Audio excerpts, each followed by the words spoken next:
ಹಾಗೂ ಕಾರ್ಯಕ್ರಮದ ಮುಂದಿನ ಭಾಗಕ್ಕೆ ಸಾಗೋಣ. ಸುಮಧುರ ಭಜನೆಯ ನಂತರ ಕಾರ್ಯಕ್ರಮದ ಮುಂದಿನ ಭಾಗವಾಗಿ ಇಂದು ನಮ್ಮ ಮುಂದೆ ಬರಲಿದ್ದಾರೆ ಬಹುಮುಖ ಪ್ರತಿಭೆ ಸೋದರಿ ಸ್ವಾತಿ ರಾಮ್ ರವರು. ಸ್ವಾತಿ ರಾಮ್ ರವರು ಮೆಚ್ಚುಗೆ ಪಡೆದ ಚಿಂತನಾಶೀಲ ನಾಯಕಿ ಮತ್ತು ಅಭಿವೃದ್ಧಿ ಕಲಿಕೆಯ ವಿಷಯದಲ್ಲಿ ಸತತ 9ಕ್ಕೂ ಅಧಿಕ ವರ್ಷಗಳಿಂದ ವಿಶಾಲ ಮತ್ತು ಶ್ರೀಮಂತ ಅನುಭವವನ್ನು ಹೊಂದಿದ್ದಾರೆ. ಇವರು ಶ್ರೀರಾಮಕೃಷ್ಣ ಮಿಷನ್ನಿನ ಅನುಯಾಯಿಗಳು ಹಾಗೂ ಚಿಕ್ಕಂದಿನಿಂದಲೂ ಸ್ವಾಮಿ ವಿವೇಕಾನಂದರಿಂದ ಹೆಚ್ಚು ಪ್ರೇರಿತರಾಗಿದ್ದಾರೆ ಮತ್ತು ವಿವಿಧ ಅಂಕಣಗಳಲ್ಲಿ ಪ್ರೇರಿತ ವಾಗ್ಮಿಯಾಗಿ ಆಹ್ವಾನಿಸಲಾಗಿದೆ. ಸಂಪೂರ್ಣವಾಗಿ ಸಾಮಾಜಿಕ ಸೇವೆಗೆ ತೊಡಗುವ ಮೊದಲು ಐಟಿ ವೃತ್ತಿಪರರಾಗಿ ಇನ್ಫೋಸಿಸ್ನಲ್ಲಿ ಕೆಲಸ ಮಾಡಿದ್ದರು ಮತ್ತು CSBCG ಇದು ತಮ್ಮ ಅಮೂಲ್ಯವಾದ ಅನುಭವ ಸಂಗ್ರಹಕ್ಕೆ ಸೇರಿದೆ. ಸ್ವಾತಿಯವರು ವೈಯಕ್ತಿಕವಾಗಿ ಪರಿಹಾರ ಮತ್ತು ಪುನರ್ವಸತಿಯಲ್ಲಿ ಸ್ವಯಂ ಸೇವಕರಾಗಿದ್ದಾರೆ.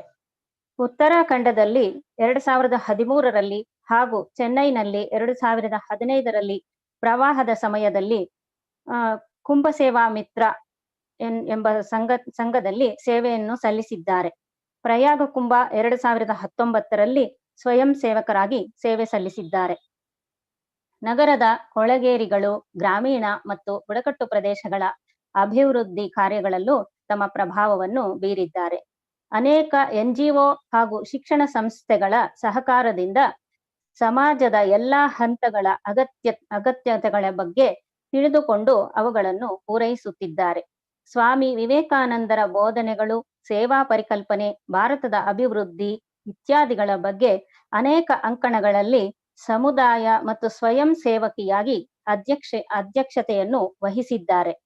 ಅವರು ಪ್ರಸ್ತುತ ಯೂತ್ ಫಾರ್ ಸೇವಾ YFS ಎಂಬ ಸಂಸ್ಥೆಯಲ್ಲಿ ರಾಷ್ಟ್ರೀಯ ಕಾರ್ಯನಿರ್ವಾಹಕ ಸದಸ್ಯರಾಗಿದ್ದಾರೆ. ಪುಣೆಯ ಸಂಘಟನೆ ಬೀಯಿಂಗ್ ಎಂಬ ಸ್ವಯಂ ಸೇವಕರ ಮಂಡಳಿಯ ಸಲಹೆಗಾರರಲ್ಲಿ ಒಬ್ಬರಾಗಿದ್ದಾರೆ. ಸ್ವಾಮಿ ವಿವೇಕಾನಂದರು ಹೇಳಿದಂತೆ ಆತ್ಮನೋ ಮೋಕ್ಷಾರ್ಥಂ ಜಗದ್ದಿತಾಯ ಚ ಎಂಬಂತೆ ರಾಷ್ಟ್ರ ನಿರ್ಮಾಣದ ಕಡೆಯೇ ಅವರ ಗಮನ ಕೇಂದ್ರೀಕೃತವಾಗಿದೆ.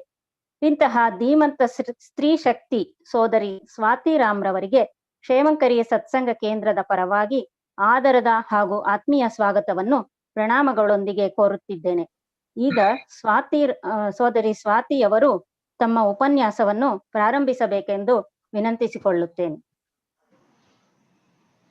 ಎಲ್ಲರಿಗೂ ನನ್ನ ನಮಸ್ಕಾರಗಳು ಹಾಗೂ ನನ್ನನ್ನು ಇಲ್ಲಿ ಆಹ್ವಾನಿಸಿರುವುದಕ್ಕೆ ಕ್ಷೇಮಂಕರಿ ಸತ್ಸಂಗ ಕೇಂದ್ರದ ಎಲ್ಲ ಸದಸ್ಯರಿಗೂ ನನ್ನ ಧನ್ಯವಾದಗಳು. ಜನನೀಂ ಶಾರದಾಂ ದೇವೀಂ ರಾಮಕೃಷ್ಣಂ ಜಗದ್ಗುರುಂ ಪಾದಪದ್ಮೇ ತಯೋಶ್ರಿತ್ವ ಪ್ರಣಮಾಮಿ ಮುಹುರ್ಮುಹುಃ. ಅನೇಕ ಜನ್ಮ ಸಂಪ್ರಾಪ್ತ ಕರ್ಮ ಬಂಧ ವಿದಾಹಿನೇ ಆತ್ಮಜ್ಞಾನ ಪ್ರಧಾನೇನ ತಸ್ಮೈ ಶ್ರೀ ಗುರವೇ ನಮಃ. ನಮಃ ಶ್ರೀ ಯತಿರಾಜಾಯ ವಿವೇಕಾನಂದ ಸೂರಯೇ ಸಚ್ಚಿತ್ ಸುಖ ಸ್ವರೂಪಾಯ ಸ್ವಾಮಿನೇ ತಾಪಹಾರಿಣೆ. ಕೆಲವು ವರ್ಷಗಳ ಹಿಂದೆ ನಮ್ಮ ಅತ್ತಿಗೆ ಮಗು ಚಿಕ್ಕ ಮಗಳಾಗಿದ್ದಾಗ ನಾನು ಅವಳನ್ನ ಒಂದು ಸ್ನೇಹಿತೆ ಮನೆಗೆ ಕರ್ಕೊಂಡು ಹೋಗಿದ್ದೆ. ಯಾವತ್ತೂ ಇಲ್ದೇ ಇರೋಳು ಅವಳವತ್ತು ಬಹಳ ಹಠ ಮಾಡ್ತಾ ಇದ್ಲು, ಇರೋದನ್ನೆಲ್ಲ ಎಳ್ದಾಡ್ತಾ ಇದ್ಲು. ನನ್ಗ್ ತುಂಬಾ ಭಯ ಆಗ್ತಾ ಇತ್ತು, ಪಾಪ ಏನ್ ಅನ್ಕೋತಾರೋ ಇವ್ರ ಮನೇಲಿ, ಈ ತರ ಕರ್ಕೊಂಡ್ ಬಂದಿದೀನಿ ನನ್ ಮಗುನ, ನನ್ಗೇನೋ ಇಷ್ಟ ಜೊತೆಗಾಯ್ತು ಒಂದು ಅಂತ. ಈ ತರ ನಾನ್ ಯೋಚನೆ ಮಾಡ್ತಾ ಇದ್ದಾಗ ಅವಳು ಎಷ್ಟೇ ಹಠ ಮಾಡಿ ಎಲ್ಲಾ ಎಳೆದಾಡಿದ್ರು ಆ ಮನೆಯಲ್ಲಿ ಒಂದು ವಯಸ್ಕರಿದ್ರು, ಅಜ್ಜಿ ಇದ್ರು. ಅವರು ನೋಡಿ ಇದಕ್ಕೆ ಮಕ್ಕಳನ್ನದವ್ರು ಏನ್ ಮಾಡಿದ್ರು ಎಷ್ಟು ಚೆನ್ನಾಗಿರುತ್ತೆ, ಅವ್ರು ಎಳಿಲಿ ಏನಾರು ಬೀಳಿಸ್ಲಿ ಎಲ್ಲಾ ನೋಡಕ್ಕೆ ಚಂದ ಅಂದ್ರು. ಇವತ್ತು ನನಗೆ ಅವಳ ತರ ಅನ್ಸ್ತಾ ಇದೆ. ಯಾಕೆಂದ್ರೆ ನಾನು ಸುಮಾರು ಕಾಲೇಜಿನ ವಿದ್ಯಾರ್ಥಿನಿ ಆಗಿರಬಹುದು. ಒಂದು ಸರಿ ಸ್ವಾಮಿ ನಿರ್ಭಯಾನಂದ ಸರಸ್ವತಿಜಿ ದೀಪಾವಳಿಗೆ ತುಮಕೂರು ಮತ್ತು ಬೆಂಗಳೂರಿನಿಂದ ಭಕ್ತರನ್ನೆಲ್ಲ ಆಹ್ವಾನಿಸಿದ್ರು. ಅಲ್ಲಿ ಎಲ್ಲರೂ ಒಟ್ಟಿಗೆ ಸೇರಿ ಹಬ್ಬವನ್ನು ಆಚರಿಸೋಣ ಅಂತ. ನಮ್ಮ ತಂದೆ ತಾಯಿಗೆ ಅವಾಗ ಬರಕ್ ಆಗಿರ್ಲಿಲ್ಲ, ಅವ್ರಿಗೆ ಆಫೀಸ್ ನಿಂದ ರಜಾ ಸಿಗ್ಲಿಲ್ಲ. ಸುರೇಶ್ ಜಿ ಮತ್ತು ಜಯಂತಿ ಜಿ ಅವರ ಪರಿಚಯ ನಂಗೆ ಅವಾಗ ಸ್ವಾಮೀಜಿ ಪ್ರೋಗ್ರಾಮಿಗೆ ಬರ್ತಾರೆ, ಆಶ್ರಮಕ್ಕೆ ಬರ್ತಾರೆ, ಭಕ್ತರು ಅಂತ ಇತ್ತು ಹೊತ್ತು ಬಹಳ ಒಂದು ಪರ್ಸನಲ್ ಪರಿಚಯ ಏನು ಇರ್ಲಿಲ್ಲ. ಆದ್ರೂ ಅವ್ರು ಹೇಗೆ ನಮ್ಮಮ್ಮಂಗ್ ತಿಳಿತು ಅಥವಾ ಅವ್ರು ಮಾತಾಡಿದ್ರು ನಂಗೆ ಏನೂ ಗೊತ್ತಿಲ್ಲ. ಒಂದಿನ ಬಂದ್ ನಮ್ಮಮ್ಮ ಹೇಳಿದ್ರು, ಅವ್ರು ನೀನನ್ನ ಕರ್ಕೊಂಡ್ ಹೋಗ್ತಾರಂತೆ ಪುಟ್ಟ, ನಾವ್ಯಾರು ಬರ್ದೇ ಇದ್ರು ಪರವಾಗಿಲ್ಲ, ನೀನು ಹೋಗ್ಬಾ ಸ್ವಾಮೀಜಿಗಳ ಜೊತೆ ಮತ್ತು ಭಕ್ತರ ಜೊತೆ ದೀಪಾವಳಿನ ಆಚರಿಸ್ಬಾ ಅಂತ. ಅದು ಇಷ್ಟು ವರ್ಷ ಆದ್ಮೇಲೆ ನಂಗೆ ಇನ್ನೂ ಜ್ಞಾಪಕ ಇದೆ. ಯಾಕಂದ್ರೆ ತಿಳಿದೇ ಇರೋ ಒಂದು ಹೆಣ್ಣು ಮಗಳನ್ನ ನಮ್ಮ ತಂದೆ ತಾಯಿಗೂ ಎಷ್ಟು ಟೆನ್ಷನ್ ಆಗಿರ್ಬೋದು, ಆದ್ರೆ ಅವರ ಮೇಲೆ ಪೂರ್ತಿ ಬಿಟ್ಟಿದ್ರು. ಹಾಗೂ ಅವ್ರುನು ಯಾರೋ ತಿಳಿದೇ ಇರೋಳ್ನ ಆತರ ಕರ್ಕೊಂಡ್ ಹೋಗಿ ನನ್ನ 3-4 ದಿನ ತನ್ನ ಮಗಳಾಗಿ ನೋಡ್ಕೊಂಡಿದ್ರು. ಅವರಿಂದ ನಂಗೆ ಅವಾಗ ಒಂದು ಸದಾವಕಾಶ ದೊರಕಿತ್ತು. ಅದ್ರಿಂದ ಅವ್ರ ಮುಂದೆ ಸ್ವಾಮಿ ಸುಮೇಧಾನಂದಜಿ ಫೋನ್ ಮಾಡಿದಾಗ, ಇವರೆಲ್ಲ ನನ್ನ ಗುರುಗಳು, ನಾನು ಏನೋ ಸ್ವಲ್ಪ ಕಲ್ತಿದ್ರೆ ನಿಜವಾಗ್ಲೂ ಇವರೆಲ್ಲರಿಂದ.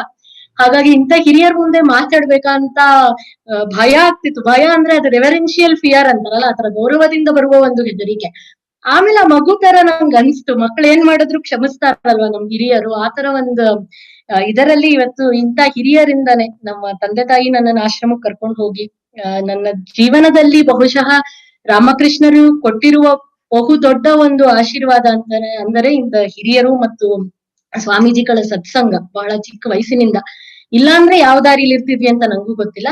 ಹಾಗೆ ಸ್ವಾಮೀಜಿ ಪ್ರೇರಣೆಯಿಂದ ನಾನು ನನ್ನ ಉದ್ಯೋಗವನ್ನು ಬಿಟ್ಟು ಸಮಾಜ ಸೇವೆ ಮಾಡಲು ಪ್ರಯತ್ನ ಪಟ್ಟಾಗ ನನ್ಗೆ ಭಾರತದ ಹಲವೆಡೆ ಹೋಗಿ ಬಹಳಷ್ಟು ಜನರಿಂದ ಬಹಳಷ್ಟು ಕಲಿಯಕ್ಕೆ ಸಿಕ್ಕಿದೆ. ಯಾಕೆಂದ್ರೆ ನಾವ್ ಏನೋ ಮಾಡ್ತಿದೀವಿ ಅಂತ ನಮಗೆ ಒಂಚೂರು ಒಂದು ಅಹಂಕಾರ ಬರಲು ಸಾಧ್ಯವೇ ಇಲ್ಲ. ಯಾಕೆಂದ್ರೆ ಭಾರತದ ಮೂಲ ಮೂಲೆಯಲ್ಲಿ ನಾನು ಹೋಗಿ ನೋಡಿದಾಗ ಸ್ವಾಮಿ ವಿವೇಕಾನಂದರು ಕನಸು ಕಂಡಿರುವಂತ ಭಾರತ ಇದೆ ಅಂತ ಅನ್ಸುತ್ತೆ. ಯಾಕೆಂದ್ರೆ ನಾವ್ ಇಲ್ಲಿ ಮೀಡಿಯಾಲಿ ಎಲ್ಲಾ ಕಡೆ ನೋಡಿ ಏನಪ್ಪಾ ನಮ್ ದೇಶ ಅನ್ಸುತ್ತೆ. 40-50 ಎಮರ್ಜೆನ್ಸಿ ಕಾಲದಿಂದ ಸಮಾಜ ಸೇವೆ ಮಾಡ್ತಿರೋಂತ ಎಷ್ಟು ಸ್ವಯಂ ಸೇವಕರನ್ನ ನಾನು ನೋಡಲು ಆಯ್ತು.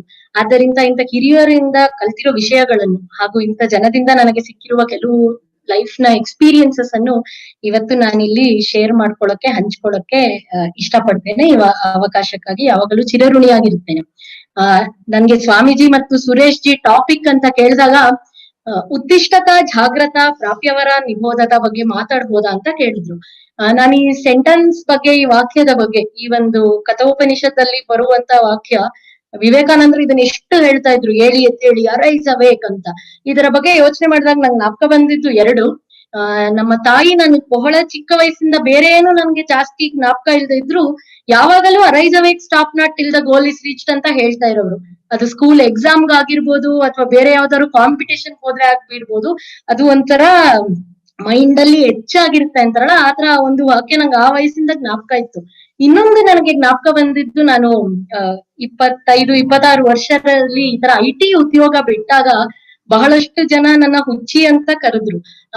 ಸೆಟಲ್ ಡೌನ್ ಆಗೋ ವಯಸ್ಸಲ್ಲಿ ಯಾಕಮ್ಮ ಈ ತರ ಕೆಲ್ಸಕ್ಕೆ ಕೈ ಹಾಕ್ತ್ಯಾ, ನಿಂಗೇನ್ ಹುಚ್ಚಿಡ್ತಿದ್ಯಾ, ಜೀವನದಲ್ಲಿ ಏನೆಲ್ಲಾ ಮಾಡ್ಬೇಕು, ಏನಾಗೋಯ್ತು ಪಾಪ ಅಂತ.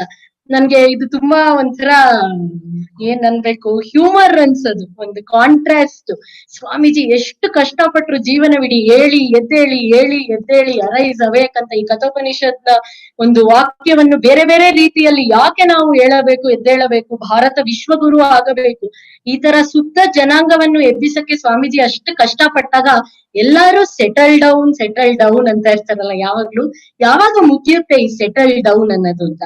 ಚಿಕ್ಕ ವಯಸ್ಸಿನಲ್ಲಿ ಏನಾದ್ರು ಮಾಡಕ್ ಹೋದಾಗ ನಂಗೆ ಯಾವಾಗ್ಲೂ ಸೆಟಲ್ ಡೌನ್ ಆಗ್ಬೇಕು ಅನ್ಕೋತೀವಿ. ಮೊದ್ಲು ಕಾಲೇಜು, ಆಮೇಲೆ ಒಂದು ಪ್ರೊಫೆಷನ್, ಒಂದು ಕರಿಯರ್, ಆಮೇಲೆ ಮಕ್ಕಳು, ಆಮೇಲೆ ಅವ್ರ ಮದ್ವೆ, ಆಮೇಲೆ ಮೊಮ್ಮಕ್ಕಳು, ಇಷ್ಟೆಲ್ಲಾ ಆಗಿ ವಯಸ್ಸಾದಾಗ ಇನ್ನಾಯ್ತು ಬಿಡಿ ನಮ್ ಜೀವನ, ಈಗೆಲ್ಲ ಬೇರೆಯವ್ರದ್ದು, ಇನ್ ಮುಂದಿನ ನೋಡ್ಕೋತಾರೆ, ನಮ್ಗೇನಿದೆ ಮಾಡಕ್ಕೆ ಅಂತ. ಹಾಗಾದ್ರೆ ಯಾವ ವಯಸ್ಸಲ್ಲಿ ನಾವು ನಿಜವಾಗ್ಲೂ ಅರೈಸ್ ಅವೇಕ್ ಆಗ್ಬೇಕು ಅಂತ ಈ ಹೇಳಿ ಎದ್ದೇಳಿ ಈ ತರ ಒಂದು ಸ್ವಾರಸ್ಯಕರವಾದ ವಾಕ್ಯ, ಇದರಲ್ಲಿ ಎಷ್ಟು ಗಾಢವಾದ ಒಂದು ಅರ್ಥ ಇದೆ ಅಂತ ನಮ್ಗೆ ಗೊತ್ತಾಗುತ್ತೆ. ನಂಗೆ ಜ್ಞಾಪಕ ಬಂದಿದ್ದ ಒಂದು ಇನ್ಸಿಡೆಂಟ್ ನಾನು ಇಲ್ಲಿ ಹಂಚ್ಕೊಳಕ್ಕೆ ಇದ್ ಮಾಡ್ತೀನಿ. ಈ ಆಶ್ವಿಟ್ಸ್ ಕಾನ್ಸಂಟ್ರೇಷನ್ ಕ್ಯಾಂಪ್ ಅಂತ ಜರ್ಮನಿ ಪೋಲ್ಯಾಂಡ್ ನ ಆಕ್ರಮಣ ಮಾಡಿದಾಗ World War II ಅಲ್ಲಿ ಒಂದು ಆಶ್ವಿಟ್ಸ್ ಕಾನ್ಸಂಟ್ರೇಷನ್ ಕ್ಯಾಂಪ್ ಅಂತ ಇರುತ್ತೆ. ಪೋಲ್ಯಾಂಡಿನ ಸಾಕಷ್ಟು ಜನರನ್ನ ಕರ್ಕೊಂಡು ಹೋಗಿ ಅಲ್ಲಿ ಜರ್ಮನಿ ಕೈದಿಗಳಾಗಿ ಇಟ್ಟಿರ್ತಾರೆ, ಬಂದಿಗಳನ್ನು ಮಾಡ್ತಾರೆ. ಕಾನ್ಸಂಟ್ರೇಷನ್ ಕ್ಯಾಂಪ್ ಅಂದ್ರೆ ಅವ್ರಿಗೆ ಯಾವ ತರ ಒಂದು ಏನು ಕೊಡುವುದಿಲ್ಲ, ಒಂದೇ ರೂಮ್ ಅಲ್ಲಿ ಕಿಟಕಿ ಬಾಗ್ಲು ಏನು ಇಲ್ದೆ ಎಲ್ಲರನ್ನು ಕೂಡ್ ಹಾಕಿ ಯಾವಾಗ್ಲೂ ಮನಸ್ ಬಂದ್ರೆ ಊಟ ಕೊಡ್ತಾರೆ. ಯಾವ ತರ ಒಂದು ಎಂಟರ್ಟೈನ್ಮೆಂಟ್ ಅಂತ ನಾವು ಕರಿಬಹುದು, ಬೇರೆ ಏನು ಇರಲ್ಲ, ಯಾರ ಹತ್ರ ಯಾರು ಮಾತಾಡಕ್ ಆಗಲ್ಲ. ಜೀವನಕ್ಕೆ ಒಂದು ಅರ್ಥ ಏನಿದೆ ಅಂತ ಯಾರಿಗೂ ಗೊತ್ತಿರಲ್ಲ, ಏನ್ ಮಾಡ್ಬೇಕಂತ ಗೊತ್ತಿರಲ್ಲ, ಯಾವ ದಿನ ಏನು ಗಂಟೆ ಅಂತ ಗೊತ್ತಾಗ್ತಿರಲ್ಲ. ಈ ಒಂದು ಕ್ಯಾಂಪ್ ಅಲ್ಲಿ ಸಿಕ್ಕಾಕೊಂಡಿರುವ ಒಬ್ಬ ಯುವಕ ಡಾಕ್ಟರ್ ವಿಕ್ಟರ್ ಫ್ರಾಂಕಲ್ ಅಂತ, ಅವನು ಕೂಡ ಒಬ್ಬ ಚಿಕ್ಕ ವಯಸ್ಸಿನ ಡಾಕ್ಟರ್ ವಿದ್ಯಾರ್ಥಿ. ಅವನು ಸಿಕ್ಕಾಕೊಂಡಿರ್ತಾನೆ. ಏನ್ ಮಾಡ್ಬೇಕು ಜೀವನದಲ್ಲಿ ಅಂತ ಗೊತ್ತಿಲ್ಲದೆ ಇರುವಾಗ ಅವನ ಪೂರ್ವ ಜನ್ಮದ ಸಂಸ್ಕಾರವಿರಬಹುದು, ಒಂದು ಯಾವುದೋ ಕೋಣೆಯಲ್ಲಿರುವ ಕಿಟಕಿಯ ಒಂದು ಸ್ವಲ್ಪ ಜಾಗ ಓಪನ್ ಇರೋದ್ರಿಂದ ಒಂದು ನ್ಯೂಸ್ ಪೇಪರ್ ಅದರ ಚಿಕ್ಕ ಒಂದು ತುಂಡು ಬಂದು ಅವನ ಹತ್ರ ಬೀಳುತ್ತೆ. ಅವ್ನ್ ಹೇಳ್ತಾನೆ, ಅಷ್ಟು ವರ್ಷ ಜರ್ಮನಿ ನಮ್ನಲ್ಲಿ ಕೈದಿಯಾಗಿ ಇಟ್ಟಿದ್ದಾಗ ನನಗ್ ಬೇರೆ ಏನು ಮಾಡಕ್ ಗೊತ್ತಿರ್ಲಿಲ್ಲ. ಚಿಕ್ಕ ನ್ಯೂಸ್ ಪೇಪರ್ ನ ಔಸಿಟ್ಕೊಂಡು ನಾನ್ ದಿನಾ ಅದನ್ನೇ ಓದ್ತಾ ಇದ್ದೆ. ಅಲ್ಲಿರೋದ್ ನನ್ಗೆ ಎಷ್ಟ್ರ ಮಟ್ಟಿಗೆ ಬೈ ಹಾರ್ಟ್ ಆಗಿತ್ತಂದ್ರೆ, ನಾನು ಅಲ್ಲಿ ಏನಿದೆ ಅಂತ ಕನ್ಸ್ನಲ್ಲೂ ಬಹುಶಃ ಹೇಳ್ತಾ ಇದ್ನೇನೋ. ಆ ಚಿಕ್ಕ ನ್ಯೂಸ್ ಪೇಪರ್ ನಾನು ಓದ್ತಾ ಬದುಕ್ದೆ. ಅಲ್ಲಿರೋ ವರ್ಡ್ಸ್ ಏನಿರ್ಬೋದು ಅಂತ ಅದಕ್ಕೆ ಒಂದು ನೂರಾರು ಮೀನಿಂಗ್ಸ್, ನೂರಾರು ಅರ್ಥ ಹುಡ್ಕಕ್ ಟ್ರೈ ಮಾಡ್ದೆ.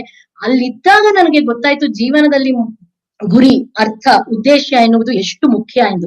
ಕೊನೆಗೆ ರಷ್ಯಾ ಬಹಳ ವರ್ಷದ ನಂತರ ಜರ್ಮನಿನ ಸೋಲಿಸಿ ಇವರೆಲ್ಲ ಬಿಡುಗಡೆ ಆದಾಗ ವಿಕ್ಟರ್ ಫ್ರಾಂಕಲ್ ಹೇಳ್ತಾನೆ, ಬಹಳಷ್ಟು ಜನ ಸೂಸೈಡ್ ಮಾಡ್ಕೊಂಡ್ರು ನನ್ನ ಕಣ್ ಮುಂದೆ. ಯಾಕೆಂದ್ರೆ ಅಷ್ಟು ವರ್ಷ ಅಲ್ಲಿದ್ದು ಅವ್ರಿಗೆ ಜೀವನ ಅಂದ್ರೆ ಏನು ಅಂತ ಮರ್ತ್ ಹೋಗಿತ್ತು. ಮುಂದೆ ಇವಾಗ ಅವ್ರಿಗೆ ಊಟ ತಿಂಡಿ ಎಲ್ಲ ಸಿಕ್ತಿದ್ರು ಅವ್ರಿಗೆ ಏನ್ ಮಾಡ್ಬೇಕು ಗೊತ್ತಾಗ್ತಿರ್ಲಿಲ್ಲ. ಜೀವನ ಅಂದ್ರೆ ಏನು ಅಂತ ಮರ್ತ್ ಹೋಗಿತ್ತು. ಆ ಒಂದು ನ್ಯೂಸ್ ಪೇಪರ್ ತುಂಡು ನನ್ನ ಉಳಿಸ್ತು. ಹಾಗಾಗಿ ನಾನು ವಾಪಸ್ ಏನಾದ್ರು ಕೊಡ್ಬೇಕಲ್ಲ, ನನಗೆ ಜೀವನ ಸಿಕ್ಕಿದೆ, ನಾನ್ ಮತ್ತೆ ಬದುಕ್ಬಲ್ಲೆ ಅಂತ ತನ್ನ ಇಡೀ ಜೀವನವನ್ನೇ ಇಂಥ ಜನಕ್ಕೋಸ್ಕರ ಅವನು ಮುಡುಪಿಡ್ತಾನೆ. ಲೋಗೋ ಥೆರಪಿ ಅಂತ ಶುರು ಮಾಡ್ತಾನೆ. ಜೀವನದ ಒಂದು ಅರ್ಥ ಕಂಡು ಹಿಡಿಯೋದೇ ಮೇನ್ ಜೀವನದ ಒಂದು ಉದ್ದೇಶ. ಅದಿಲ್ದೇ ಇದ್ರೆ ಇನ್ನೇನು ಇಲ್ಲ ಅಂತ ಹೇಳಿ ಅಷ್ಟು ನಿಸ್ವಾರ್ಥವಾಗಿ ವಿಕ್ಟರ್ ಫ್ರಾಂಕಲ್ ಬದುಕಿ ಬರ್ತಾನೆ. ಕೊನೆಗೆ ಬೇರೆಯವ್ರಿಗೋಸ್ಕರ ತನ್ನ ಬದುಕನ್ನು ನಡೆಸ್ತಾನೆ. ಅದರಿಂದ ನಮ್ಗೆ ಗೊತ್ತಾಗುತ್ತೆ ಸ್ವಾಮೀಜಿ ಯಾಕೆ ಅಷ್ಟೊಂದು ಹೇಳಿ ಎದ್ದೇಳಿ ಗುರುವರೆಗೂ ನಿಲ್ಲದಿರಿ ಅಂತ. ಪರ್ಪಸ್ ಬೇಕು ಲೈಫ್ ಅಲ್ಲಿ, ಒಂದು ಉದ್ದೇಶ ಬೇಕು, ಒಂದು ಗುರಿ ಬೇಕು. ಜೀವನದ ಅರ್ಥವನ್ನು ನಾವು ಕಂಡು ಹಿಡಿಕೊಳ್ಳಬೇಕು. ಆಫ್ರಿಕಾಲಿ ಕಲಾಹರಿ ಅಂತ ಕೇಳಿರ್ತೀರ ನೀವೆಲ್ಲ, ಮರುಭೂಮಿ. ಅಲ್ಲಿ ಬುಷ್ಮೆನ್ ಅಂತ ಜನ ವಾಸ ಮಾಡ್ತಾರೆ. ಬಹಳ ಒಂದು ಅವರ ಬಗ್ಗೆ ಓದಕ್ಕೆ ಚೆನ್ನಾಗಿ ಅನಿಸ್ಬೋದು ನಿಮ್ಗೆ. ನಾನು ಇವತ್ತು ಚಿಕ್ಕದಾಗಿ ಹೇಳ್ತೀನಿ. ಅವರು ಲಿಟಿಲ್ ಹಂಗರ್ ಬಿಗ್ ಹಂಗರ್ ಅಂತ ಕರೀತಾರೆ. ಚಿಕ್ಕ ಹಸಿವು ದೊಡ್ಡ ಹಸಿವು ಅಂತ. ಈಗ 7 ಗಂಟೆ ಆಗಕ್ ಬರ್ತಿದೆ, ನಮ್ಗೆಲ್ಲ ಬಹುಶಃ ಈ ಚಿಕ್ಕ ಹಸಿವು ಆಗ್ತಿರ್ಬೋದು. ಯಾಕೆಂದ್ರೆ ಊಟದ ಮಧ್ಯೆ ಮತ್ತು ಇದರ ಬಗ್ಗೆ ನಾನ್ ನಿಂತಿದ್ದೀನಿ ನಿಮ್ಗೆ. ಸೊ ಈ ಚಿಕ್ಕ ಹಸಿವು ಅಂದ್ರೆ ನಮ್ಮ ಹೊಟ್ಟೆಗೆ ಆಗೋ ಹಸಿವು. ಆದ್ರೆ ಅವರು ಹೇಳ್ತಾರೆ ಜೀವನದಲ್ಲಿ ಜಾಸ್ತಿ ಮುಖ್ಯವಾಗಿರುವುದು ಈ ದೊಡ್ಡ ಹಸಿವು. ಯಾಕಂದ್ರೆ ನಮ್ ಜೀವನ ಏನಕ್ಕೋಸ್ಕರ ಸಿಕ್ಕಿದೆ ನಮ್ಗೆ ಜನ್ಮ, ಇದರಲ್ಲಿ ನಾವೇನ್ ಮಾಡಬೇಕು ಅಂತ ಕಂಡು ಹಿಡ್ಕೋತೀವಲ್ಲ ನಾವು, ಆ ಹಸಿವು ಇದೆಯಲ್ಲ ಅದು ಎಲ್ಲದಕ್ಕಿಂತ ದೊಡ್ಡದು. ಆ ಹಸಿವು ನಿಜವಾಗ್ಲೂ ಆ ಮೀನಿಂಗು ಅರ್ಥ ನಿಮಗ್ ಸಿಕ್ಕಿದಾಗ ಜೀವನ, ಅವಾಗ ನಿಮ್ಗೆ ಸುಖ ದುಃಖ ಯಾವುದು ಅದಕ್ಕೆ ಒಂದು ಅರ್ಥ ಬೇರೆ ಏನು ಬೇಕಿಲ್ಲ. ಈ ಜೀವನದ ಒಂದು ಅರ್ಥ ಸಿಕ್ಕಿದ್ರೆ ಸುಖವಾಗಲಿ ದುಃಖವಾಗಲಿ, ನಾವು ಹಾಡ್ತೀವಲ್ವಾ, ಸುಖ ಬಂದರೆ ಹಿಗ್ಗದೆ ನೋವಿನಲ್ಲಿ ಕುಗ್ಗದೆ ಆನಂದ ಸಿಂಧುವಿನಲ್ಲಿ ನಿರಂತರ ತೇಲುತ್ತಿರುವನು ಅಲ್ವಾ. ಅದರಿಂದ ಆ ತರ ಒಂದು ಅರ್ಥ, ಅದನ್ನ ಅವರು ಬಿಗ್ ಹಂಗರ್ ಅಂತಾರೆ. ಅದರಿಂದ ಅವ್ರು ಹೇಳ್ತಾರೆ ಲಿಟಿಲ್ ಹಂಗರ್ ಹೋಗ್ಲಿ ಬರ್ಲಿ, ಬಟ್ ಈ ಬಿಗ್ ಹಂಗರ್ ಏನಿದೆಯಲ್ಲ ಅದು ಬಹು ಮುಖ್ಯ ನಮ್ಮ ಜೀವನದಲ್ಲಿ. ನಾವೆಲ್ಲರೂ ಕಣ್ಣು ಹಿಡ್ಕೋಬೇಕು ಅರ್ಥನ. ಯಾಕಂದ್ರೆ ಅದು ಬಂದ ಮೇಲೆ ನಾವು ಒಂದು ಕಂಟೆಂಟೆಡ್ ಲೈಫ್ ಲೀಡ್ ಮಾಡ್ತೀವಿ. ಯಾವ ಸುಖ ಬರ್ಲಿ ದುಃಖ ಬರ್ಲಿ ನಮ್ಗೆ ಅದೇನು ಇರಲ್ಲ. ಹ್ಯಾಪಿನೆಸ್ ಅಂತ ನಾವ್ ಅನ್ಕೋತೀವಲ್ವಾ, ನಾವೆಲ್ಲ ಏನಕ್ಕೋಸ್ಕರ ಜೀವಿಸ್ತಿದೀವಿ ಅಂದ್ರೆ ಹ್ಯಾಪಿನೆಸ್ ಸಿಗ್ಬೇಕು ನಮ್ಗೆ ಅನ್ಕೋತೀವಿ. ಆದ್ರೆ ಹ್ಯಾಪಿನೆಸ್ ಸಿಕ್ಕಿದಾಗ ನಮ್ಗೆ ಅರ್ಥ ಆಗುತ್ತೆ, ಇಷ್ಟೇನಾ ಇದು, ಬೇರೆ ಏನೋ ಇರ್ಬೇಕಲ್ಲ ಜೀವನ ಅಂದ್ರೆ ಅಂತ. ಅಂದ್ರೆ ಅರ್ಥ ಉದ್ದೇಶ ಅನ್ನೋದು ಅಷ್ಟು ಮುಖ್ಯ ಅಂತ. ಇದರಿಂದ ನಮಗ್ ಗೊತ್ತಾಗುತ್ತೆ ಸ್ವಾಮೀಜಿ ಯಾಕೆ ಅಷ್ಟು ಸರಿ ಪ್ರಾಪ್ಯವರ ನಿಬೋಧತ until the goal is reached ಅನ್ನೋರು ಅಂತ. ಇದಕ್ಕೆ ಬಹಳ ಒಂದು ಒಳ್ಳೆ ಒಂದು ಎಕ್ಸಾಂಪಲ್, ಒಂದು ಉದಾಹರಣೆ ಕೊಡ್ಬೇಕಾದ್ರೆ ಇವಾಗ 2020 ನಿಮ್ಮಲ್ಲಿ ಸಾಕಷ್ಟು ಜನ ಕನ್ಯಾಕುಮಾರಿಗೆ ಹೋಗಿರ್ಬೋದು. Vivekananda rock memorial, Vivekananda rock ನಾವೆಲ್ಲರೂ ನೋಡಿದೀವಿ. ಸ್ವಾಮೀಜಿ ಅಲ್ಲಿ ಹೋಗಿದ್ರೆ ಒಂದು ಬಹಳ ಆಶ್ಚರ್ಯ. ಅಂದ್ರೆ ಅಷ್ಟು ದಿನ ಈಜಿ ಅಲ್ಲಿ ಹೋದ್ರು ಅಂತ ನಾವು ಒಪ್ಕೋತೀವಿ. ನಾವು ಯಾವಾಗ್ಲೂ ಯೋಚನೆ ಮಾಡ್ತೀವಿ, ಒಂದು ಸ್ವಿಮ್ಮಿಂಗ್ ಪೂಲ್ ಅಲ್ಲಿ ಸ್ವಿಮ್ ಮಾಡಕ್ ನಾವ್ ಎಷ್ಟು ಟ್ರೈನಿಂಗ್ ತಗೋತೀವಿ. ಟೈರು, ಟ್ಯೂಬು, ಗ್ಲಾಸಸ್, ಆಮೇಲೆ ರೋಪು, ಸ್ವಿಮ್ಮಿಂಗ್ ಕ್ಯಾಪು ಅಂತ. ಒಂದು ಸಮುದ್ರಕ್ಕೆ ಮುಳುಗಿ ಸ್ವಾಮೀಜಿ ಈಜಿ ಹೋಗಿ ಆ ರಾಕ್ ಮೇಲೆ ಕೂತ್ಕೊಂಡು, ಆ ಬಂಡೆ ಮೇಲೆ ಕೂತ್ಕೊಂಡು 3 ದಿನ ನಿರಂತರ ಮೆಡಿಟೇಷನ್ ಮಾಡಿದ್ರು. ಯಾವ್ದ್ರ ಬಗ್ಗೆ? ಭಾರತದ ಬಗ್ಗೆ, ಭಾರತೀಯ ಜನಾಂಗರು ಹೇಗಿರಬೇಕು, ನಾನೇನಮ್ಮ ಮಾಡ್ಲಿ ಇದಕ್ಕೋಸ್ಕರ ಅನ್ನೋದ್ರ ಬಗ್ಗೆ. ಆ ನಿಸ್ವಾರ್ಥತೆಯಲ್ಲೇ ಅವರಿಗೆ ಆ ಶಕ್ತಿ ಬಂದಿತ್ತು ಅಲ್ಲಿ ಈಜಿ ಹೋಗೋದು. ಅಂತ ರಾಕ್ ಮೇಲೆ ಮೆಮೋರಿಯಲ್ ಕಟ್ಟಿದಂತವರು, ಅಂದ್ರೆ ಇವಾಗ ನಾವೇನ್ ಮಂದಿರವನ್ನು ನೋಡ್ತೀವಲ್ಲ ಅದನ್ನ ಕಟ್ಟಿದವರು ನಿಮ್ಮ ಬಹಳಷ್ಟು ಜನಕ್ಕೆ ಗೊತ್ತಿರ್ಬೋದು, ಏಕನಾಥ ರನಾಡೆ ಜಿ ಅಂತ. ಇನ್ನೊಂದು ಸ್ವಾರಸ್ಯಕರವಾದ ಘಟನೆ ಅಂದ್ರೆ 1970ರಲ್ಲಿ ಇದು ಕಟ್ಟಿದ್ದು 50 ವರ್ಷ ಆಗಿದೆ. ಈ ಸೆಪ್ಟೆಂಬರ್ ಈ ಬಂದಾಗ 50 ವರ್ಷ ಆಗಿದೆ. ಈ ಸೆಪ್ಟೆಂಬರ್ ಅಕ್ಟೋಬರ್ ನಲ್ಲಿ ಆ ಮೆಮೋರಿಯಲ್ ಕಟ್ಟಿ ಏಕನಾಥ್ ರನಾಡೆಜಿಗೆ ಈ ಕೆಲಸವನ್ನು ಕೊಟ್ಟಾಗ ಅವರಿಗೆ ಬಹಳಷ್ಟು ಅಡಚಣೆಗಳು ಬಂದಿತ್ತು. ಎಷ್ಟೋ ಜನ ಏನಕ್ಕೆ ಬೇಕು ಮೆಮೋರಿಯಲ್, ನಾವು ಬೇರೆ ಏನಾದ್ರು ಕಟ್ಕೋತೀವಿ ಸಮುದ್ರದ ಮಧ್ಯ. ಈ ಬಂಡೆಗೆ ಇನ್ನೂ ಬೇಕಾದಷ್ಟು ಪ್ರಾಮುಖ್ಯತೆಗಳಿದೆ. ನಿಮಗೆ ವಿವೇಕಾನಂದರ್ ಇರ್ಬೋದು, ನಮಗೆ ಬೇರೆ ಇದೆ ಅಂದ್ರು. ಬಹಳಷ್ಟು ಮಿಷನರೀಸ್ ಕ್ರಾಸ್ ಹಾಕೋತೀವಿ ಅಂದ್ರು, ಜನ ದುಡ್ಡು ಕೊಡಲ್ಲ ಅಂದ್ರು. ಆದ್ರೆ ಏಕನಾಥ್ ರಾನಡೆಜಿ ತಮ್ಮ ಜೀವನದ ಒಂದು ಉಸಿರನ್ನೇ ಈ ಕಾರ್ಯಕ್ಕೋಸ್ಕರ ಮುಡಿಪಿಟ್ಟಿದ್ರು. ನನ್ನ ಜೀವನದ ಗುರಿ, ಅವರ ಜೀವನ ಬಗ್ಗೆ ಮಾತಾಡಿದಾಗ ಎಲ್ರು 1 ಲೈಫ್ 1 ಮಿಷನ್ ಅಂತಾರೆ. ಇದೇ ನನ್ನ ಜೀವನದ ಗುರಿ, ನಾನಲ್ಲಿ ಕಟ್ತೀನಿ ನನ್ನ ಜೀವನದಲ್ಲಿ ಅಂತ. ತಾನೇ ಒಂದು ಚಿಕ್ಕ ಟಿನ್ ಶೆಡ್ ನಲ್ಲಿ ಇದ್ದರು ಇಷ್ಟು ದೊಡ್ಡ ಒಂದು ಮೆಮೋರಿಯಲ್ ಕಟ್ಟಿದರು. ಅವ್ರು ಹೆಂಗ್ ಕಟ್ಟಿದರು ಅಂದ್ರೆ, ನಮ್ಮ ದೇಶದ ಪ್ರತಿಯೊಂದು ರಾಜ್ಯಕ್ಕೂ ಹೋಗಿ ಕೇಳಿದ್ರು. ವಿವೇಕಾನಂದರು ನಮ್ಮೆಲ್ಲರಿಗೂ ಸೇರಿದವರು, ನಮ್ಮೆಲ್ಲರ ಒಂದು ಪಾರ್ಟಿಸಿಪೇಷನ್, ಕಾಂಟ್ರಿಬ್ಯೂಷನ್ ಈ ಒಂದು ಮೆಮೋರಿಯಲ್ಗೆ ಇರ್ಬೇಕು ಅಂತ. ಅಲ್ಲಿ ಹೋಗಿ ಸೇರಿ ಪ್ರತಿಯೊಂದು ರಾಜ್ಯ ಸರ್ಕಾರ, ಪ್ರತಿಯೊಂದು ಒಂದು ಮೂವ್ಮೆಂಟ್, ಒಂದು ಸ್ಪಿರಿಚುವಲ್ ಆರ್ಗನೈಸೇಷನ್, ರಾಮಕೃಷ್ಣ ಮಿಷನ್ ಆಗ್ಲಿ, ಚಿನ್ಮಯ ಮಿಷನ್ ಆಗ್ಲಿ, ಕಂಚಿ ಕಾಮಕೋಟಿಲಾಗ್ಲಿ, ಎಲ್ಲಾರ ಹತ್ರ ಹೋಗಿ ಹೇಳಿದ್ರು ನಿಮ್ಮೆಲ್ಲಾರ ಕಾಂಟ್ರಿಬ್ಯೂಷನ್ ಇಲ್ಲಿ ಇರ್ಬೇಕು ಅಂತ. ಇಷ್ಟು ಸಾಲದು ಅಂತ ನಮ್ಮಂತಹ ಸಾಮಾನ್ಯ ಜನಾಂಗ ಎಲ್ಲಾರ್ಗೂ ಹೇಳಿದ್ರು, ನಿಮ್ಮೆಲ್ಲರಿಗೂ ನಿಮ್ಮ ಜೀವನದಲ್ಲಿ ಬೇರೆ ಬೇರೆ ಕಾರ್ಯಗಳು, ಕಮಿಟ್ಮೆಂಟ್ಸ್ ಇರಬಹುದು, ನೀವೆಲ್ಲರೂ ನಮ್ಗೆ 1 ರೂಪಾಯಿ ಕೊಡಿ, 1 ರೂಪಾಯಿ ಕೊಡಿ. ವಿವೇಕಾನಂದ ಮೆಮೋರಿಯಲ್ ಸ್ವಾಮೀಜಿ ಅಷ್ಟು ನಮ್ಮ ದೇಶಕ್ಕೋಸ್ಕರ ಹೋರಾಡಿದ್ರು. ಅವರ ಜ್ಞಾಪಕಾರ್ಥದಲ್ಲಿ ಮೋರ್ ಇನ್ಸ್ಪಿರೇಷನ್ ನಮ್ಗೆಲ್ಲ ಸಿಗ್ಬೇಕಾದ್ರೆ ಮುಂದಿನ ಜನಾಂಗ ಅಲ್ಲಿ ಹೋಗ್ಬೇಕು, ನಾವು ಅಲ್ಲಿ ಹೋಗ್ಬೇಕು. ಅದರಿಂದ ಅಲ್ಲೊಂದು ಮೆಮೋರಿಯಲ್ ಬೇಕೇ ಬೇಕು. ನೀವೆಲ್ಲ ನಮ್ಗೆ 1 ರೂಪಾಯಿ ಕೊಡಿ ಸಾಕು ಅಂತ. ನೀವ್ ಯೋಚನೆ ಮಾಡ್ಬೇಕು, ಒಂದು ವ್ಯಕ್ತಿ ಇಷ್ಟು ಒಂದೇ ಒಂದು ವಿಷಯಕ್ಕೋಸ್ಕರ, ಒಂದು ಗುರಿಗೋಸ್ಕರ ಇಷ್ಟು ಒಂದು ಹೋರಾಟ ಮಾಡ್ಬೋದು, ಇಷ್ಟು ಒಂದು ಅದಕ್ಕೋಸ್ಕರ ಬದುಕ್ಬೋದು ಅಂದ್ರೆ ಆ ಗುರಿ ಅನ್ನೋದು ಹೇಗೆ ಇರ್ಬೇಕು ಅಂತ. ಸ್ವಾಮಿ ರಾಮಕೃಷ್ಣರ್ ಹೇಳ್ತಾರೆ ಒಂದು ಕತೆ, ನೀವೆಲ್ಲಾರು ಕೇಳಿರ್ಬಹುದು, ಒಂದು ಗುರು ಶಿಷ್ಯನ ಕತೆ. ಆ ಶಿಷ್ಯ ದೇವ್ರ ನಂಗೆ ಯಾವಾಗ ಸಿಗ್ತಾನೆ ಅಂತ ಗುರುಗಳನ್ನ ಕೇಳ್ತಾನೇ ಇರ್ತಾನೆ. ಆಗ ಗುರು ಏನ್ ಮಾಡ್ತಾನೆ ಅಂದ್ರೆ, ಶಿಷ್ಯನ್ ಕರ್ಕೊಂಡ್ ಹೋಗಿ ಒಂದ್ ಕೆರೆಯಲ್ಲಿ ಮುಳುಗಿಸ್ಬಿಟ್ಟು 1-2 ನಿಮಿಷ ಮುಖ ಇಟ್ಕೊಂಡಾಗ ಶಿಷ್ಯ ತಬ್ಬಿಬ್ಬಾಗಿ ಹೇಗ್ ಆಡ್ತಾನೆ ಅಂದ್ರೆ, ಅವ್ನ್ ಎದ್ದಿದಾಗ ಗುರು ಕೇಳ್ತಾರೆ, ಹೇಗ್ ಅನ್ನಿಸ್ತಪ್ಪ ನಿಂಗೆ ಅಂತ. ಅಯ್ಯಪ್ಪ ಎಂಥ ಹೆದರಿಕೆ ಆಗೋಗಿತ್ತು ನನ್ಗೆ, ನನ್ ಜೀವ ವಾಪಸ್ ಸಿಕ್ಕಿದ್ರೆ ಸಾಕ್ ಅನ್ಸ್ಬಿಟ್ಟಿತ್ತು ಅಂತ ಹೇಳ್ತಾನೆ. ಆಗ ಗುರುಗಳು ಹೇಳ್ತಾರೆ, ನೋಡಿದ್ಯಾ ನಿಂಗೆ ಯಾವ ಜೀವದ ಬಗ್ಗೆ ಹೇಗ್ ಅನ್ನಿಸ್ತೋ ಹಾಗೆ ಇನ್ನೊಂದು ವಿಷಯ, ಇನ್ನೊಂದು ಗುರಿ, ದೇವರ ಬಗ್ಗೆ ಹಂಗ ಅನ್ನಿಸ್ದಾಗ ನಿಂಗ್ ದೇವ್ರು ಸಿಗ್ತಾನೆ ಅಂತ. ಇದ್ರಲ್ಲಿ ನಾವೆಲ್ಲರೂ ಯೋಚನೆ ಮಾಡ್ಕೋಬೇಕು, ನಮ್ಗೆಲ್ಲ ಒಂದು ಉದ್ದೇಶ, ಒಂದು ಗುರಿ ಇರುತ್ತೆ. ಅದ ಗುರಿ ಎಷ್ಟು ದೊಡ್ಡದಾಗುತ್ತೋ ನಮಗ್ ಅಷ್ಟೇ ಕೆಲಸದಲ್ಲಿ ಯೂನಿವರ್ಸ್ ಕಾನ್ಸ್ಪೈರ್ಸ್ ವಿತ್ ಅಸ್ ಅಂತಾರಲ್ಲ, ದೇವ್ರ ಆಶೀರ್ವಾದನೂ ಅಷ್ಟೇ ಇಡ್ತಾ ಹೋಗುತ್ತೆ. ಅದಕ್ಕೆ ರಾಮಕೃಷ್ಣರೇ ಹೇಳ್ತಾರಲ್ವಾ, ನೀವ್ 1 ಹೆಜ್ಜೆ ಇಡಿ, ನಾನು 10 ಹೆಜ್ಜೆ ಇಡ್ತೀನಿ ನಿಮ್ಮ ಹತ್ತಿರ ಅಂತ. ಇದನ್ನ ನಾವು ಅರ್ಥ ಮಾಡ್ಕೋಬೇಕು. ಆ higher purpose to live. Eknath Ranadeji ಯಾರಿಗೋಸ್ಕರ ಮೆಮೋರಿಯಲ್ ಕಟ್ಟಿದ್ರು ಅಂದ್ರೆ, ನನ್ನ ಹೆಸರು ಅಲ್ಲಿ ಬರ್ಲಿ ಅಂತಲ್ಲ, ಎಲ್ಲರಿಗೂ ವಿವೇಕಾನಂದರ ಒಂದು ಮೆಮೋರಿಯಲ್ ಸಿಗ್ಬೇಕು. ವಿವೇಕಾನಂದರು ಅಷ್ಟು ನಮಗೋಸ್ಕರ ಮಾಡಿ ತೋರಿಸಿದ್ದಾರೆ, ಎಲ್ಲರೂ ಅವರಿಂದ ಇನ್ಸ್ಪೈರ್ ಆಗಿ ಭಾರತವನ್ನು ವಿಶ್ವಗುರು ಮಾಡ್ಬೇಕು ಅಂತ. ಹೀಗೆ ಬೇರೆಯವರಿಗೋಸ್ಕರ ನಾವು ಬದುಕಿದಾಗ ಆ ತರ ಒಂದು ಉಚ್ಚ ಗುರಿಯನ್ನು, ಉಚ್ಚ ಉದ್ದೇಶವನ್ನು ಇಟ್ಕೊಳ್ಳುವಾಗ ಇನ್ನೂ ಮುಂದೆ ನಾವು ಹೋಗ್ತಾ ಇರ್ತೀವಿ. ಇದಕ್ಕೆ ಇನ್ನೊಂದು ಉದಾಹರಣೆ ಅಂದ್ರೆ ಸಿಸ್ಟರ್ ನಿವೇದಿತಾ, ಅಕ್ಕ ನಿವೇದಿತಾ. ಇವತ್ತು ನಮ್ಮ ಅಕ್ಕ ನಿವೇದಿತಾಳ ಸ್ಮೃತಿ ದಿವಸ. ಅಕ್ಕ ನಿವೇದಿತಾ ಬಗ್ಗೆ ನೀವೆಲ್ಲ ಓದೇ ಇರ್ತೀರಾ. ಎಲ್ಲಿಂದನೋ ಬಂದು, ಐರ್ಲೆಂಡ್ ಇಂದ ಬಂದು ಒಬ್ಬಳು ಸ್ವಾಮಿ ವಿವೇಕಾನಂದರಿಗೆ ಭಾರತಕ್ಕೆ ಎಷ್ಟು ಪ್ರೀತಿ ತೋರಿಸಿದಳು ಅಂದ್ರೆ, ಭಾರತದ ಶಿಕ್ಷಣ ಪದ್ಧತಿಗೆ, ಅದರಲ್ಲೂ ಹೆಣ್ಣು ಮಕ್ಕಳ ಶಿಕ್ಷಣಕ್ಕೆ ಅವಳ ಒಂದು ಕೊಡುಗೆ ಅಪಾರ. She was one of the first ಅನ್ಬೋದು ಹೆಣ್ಣು ಮಕ್ಕಳಿಗೆ ಆತರ ಒಂದು ಸ್ಟ್ರಕ್ಚರ್ಡ್ ಎಜುಕೇಶನ್ ಸಿಗುವುದಕ್ಕೆ.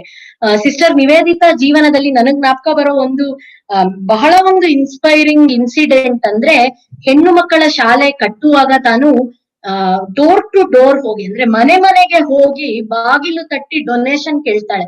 ಸ್ವಾಮಿ ದಯವಿಟ್ಟು ನಾನು ಈ ತರ ಒಂದು ಸ್ಕೂಲ್ ಕಟ್ಬೇಕಂತಿದೀನಿ, ನಂಗೆ ಡೊನೇಷನ್ ಕೊಡಿ ಅಂತ. ಎಷ್ಟು ಜನ ಅವಳಿಗೆ ಮುಖದ ಮೇಲೆ ಬೈತಾರೆ, ನಂಗೆ ಹೆಂಗ್ ಗೊತ್ತು ನೀನ್ ಏನಕ್ಕೆ ದುಡ್ಡು ಉಪಯೋಗಿಸ್ತೀಯ ಅಂತ. ಬಾಗಲುಗಳನ್ನು ಹಾಕ್ತಾಳೆ, ಬಾಗಲ್ನ ಮತ್ತೆ ತಟ್ತಾಳೆ, ನೀವು ಕೊಟ್ಟಿರೋ ಬೈಗಳ ಎಲ್ಲ ನಂಗಾಯ್ತು, ನನ್ನ ಮಕ್ಳಿಗೋಸ್ಕರ ಈಗ ಡೊನೇಷನ್ ಕೊಡಿ ಅಂತ. ನೀವ್ ಯೋಚನೆ ಮಾಡ್ಬೇಕು ಹೇಗಿರ್ಬೇಕು ಅಕ್ಕ ನಿವೇದಿತಾಳಿದು ಅಂತ. ಅಷ್ಟು ಬೈದ್ರೆ ನಾವೆಲ್ಲ ಏನ್ ಅನ್ಕೋತೀವಿ, ಹೌ ಡೇರ್ ದೇ, ಏನ್ ಅನ್ಕೊಂಡಿದಾರ ನನ್ನ, ಏನ್ ಅನ್ಬಿಟ್ರು, ನಾನ್ ಕೆಲ್ಸ ಮಾಡ್ಕೋರೆ ನಂಗ್ ಕೇಳದ್ನ ದುಡ್ಡು. ಬಹಳ ನಮ್ಮ ಅಹಂಕಾರ ಒಂದು ಹೆಡೆ ಎತ್ತುತ್ತೆ. ಈ ತರ ನನ್ನ ಮಾಡಿದ್ಮೇಲೂ ಅವಮಾನ, ನಾನು ಅವ್ರ ಹತ್ರ ಹೋಗ್ಬಾರ್ದು ಅಂತ. ಅಕ್ಕ ನಿವೇದಿತಾಗೆ ತನ್ನ ಗುರಿ ಎಷ್ಟು ಉಚ್ಚವಾಗಿತ್ತು ಅಂದ್ರೆ, ಅದು ಯಾವುದೋ ಅವಳಿಗೆ ತೋಚ್ಲೇ ಇಲ್ಲ. ಆಯ್ತಪ್ಪ ನಿಮ್ ಬೈಗಳ ಎಲ್ಲ ನಂಗೆ, ಈಗಾದರೂ ನನ್ನ ಮಕ್ಕಳಿಗೆ ನೀವು ದಯವಿಟ್ಟು ಡೊನೇಷನ್ ಕೊಡಿ ಅಂತ ಕೇಳ್ತಾಳೆ. ಇಂತ ಬಹಳಷ್ಟು ಜನದ ಒಂದು ಉದಾಹರಣೆಗಳನ್ನು ನಾವು ನೋಡಬಹುದು. ಇತ್ತೀಚೆಗೆ ನನಗೆ ಕಂಡು ಬಂದ ಈ ತರನೇ ಉದಾಹರಣೆ ಅಂದ್ರೆ, ಪೂರ್ಣ ಮುಲವತ್ ಅನ್ನೋ ಒಂದ್ ಚಿಕ್ಕ ಹುಡುಗಿ, ತೆಲಂಗಾಣದಲ್ಲಿ ನಿಜಾಮಾಬಾದ್ ಅಂತ ಡಿಸ್ಟ್ರಿಕ್ಟ್ ಇದೆ, ಅಲ್ಲಿ ಒಂದು ವನವಾಸಿ ಕ್ಷೇತ್ರ, ಗಿರಿಜನ ಕ್ಷೇತ್ರ ಅಂದ್ರೆ ಟ್ರೈಬಲ್ಸ್ ಇರೋ ಅಂತ ಹಳ್ಳಿ. ಅವ್ರ ಅಪ್ಪ ಅಮ್ಮ ಇಬ್ರು ದಿನದ ಕೂಲಿ ಕೆಲಸ ಮಾಡ್ಕೊಂಡಿರೋರು. ಈ ಹುಡುಗಿ ಒಂದು ಸ್ಕೂಲಲ್ಲಿ ಓದ್ತಾ ಇರ್ತಾಳೆ ಹಳ್ಳಿ ಹತ್ರ. ಒಂದು ವರ್ಷ ಏನಾಗುತ್ತೆ ಅಂದ್ರೆ ಅವಳು ಸುಮಾರು 12-13 ವರ್ಷದವಳು ಆದಾಗ ಅವಳು ನೋಡ್ತಾಳೆ ಈ ಸ್ಕೂಲ್ ಕ್ಲೋಸ್ ಆಗಿರುತ್ತಲ್ಲ, ಮುಂದಿನ ವರ್ಷ ಸ್ಕೂಲ್ ಓಪನ್ ಆಗಕ್ಕೆ ವೆಕೇಶನ್ ಸಮ್ಮರ್ ಹಾಲಿಡೇಸ್ ಇರುವಾಗ ನಾವು ಬಹಳಷ್ಟು ನೋಡ್ತಾ ಇರ್ತೀವಿ ಸಮಾಜದಲ್ಲಿ. ಫೀಲ್ಡ್ ಅಲ್ಲಿ ಕೆಲಸ ಮಾಡಿದಾಗ ಸ್ಕೂಲ್ ಕ್ಲೋಸ್ ಆಗಿ ಮುಂದಿನ ವರ್ಷ ಓಪನ್ ಆದಾಗ ಬಹಳಷ್ಟು ಹುಡುಗಿರ್ ನಮಗ್ ವಾಪಸ್ಸೇ ಸಿಗಲ್ಲ ಸ್ಕೂಲಲ್ಲಿ. ಹುಡುಗರು ಕೆಲವು ಸರಿ ಡ್ರಾಪ್ ಔಟ್ ಆಗ್ತಾರೆ, ಯಾಕಂದ್ರೆ ಅವ್ರ ಅಪ್ಪ ಅಮ್ಮಂಗೆ ಬೇರೆಯವ್ರ ಕೆಲಸ ಮಾಡಿದ್ರೆ ಒಳ್ಳೇದು ಅನ್ಸಿರ್ಬೋದು. ಹುಡುಗಿಯರ ಸಂಖ್ಯೆ ಜಾಸ್ತಿ ಅದ್ರಲ್ಲಿ. ಹುಡುಗಿರು ವಾಪಸ್ ಬರಲ್ಲ, ಯಾಕಂದ್ರೆ ಮದ್ವೆ ಮಾಡ್ಬಿಟ್ಟಿರ್ತಾರ ಒಂದು ಸಮ್ಮರ್ ವೆಕೇಶನ್. ಈ ಪೂರ್ಣ ಅನ್ನೋ ಹುಡುಗಿಗೆ ತುಂಬಾ ಅವಳ ಜೊತೆ ಇದ್ದ ಒಂದು ಇನ್ನೊಬ್ಬಳು ಹುಡುಗಿ ಸಂಬಂಧಿಕೆ ಅವಳ ಮದ್ವೆ ಸೆಟಲ್ ಆಗೋಗುತ್ತೆ ಒಂದು ಈ ತರ ಸಮ್ಮರ್ ವೆಕೇಶನ್ ಅಲ್ಲಿ.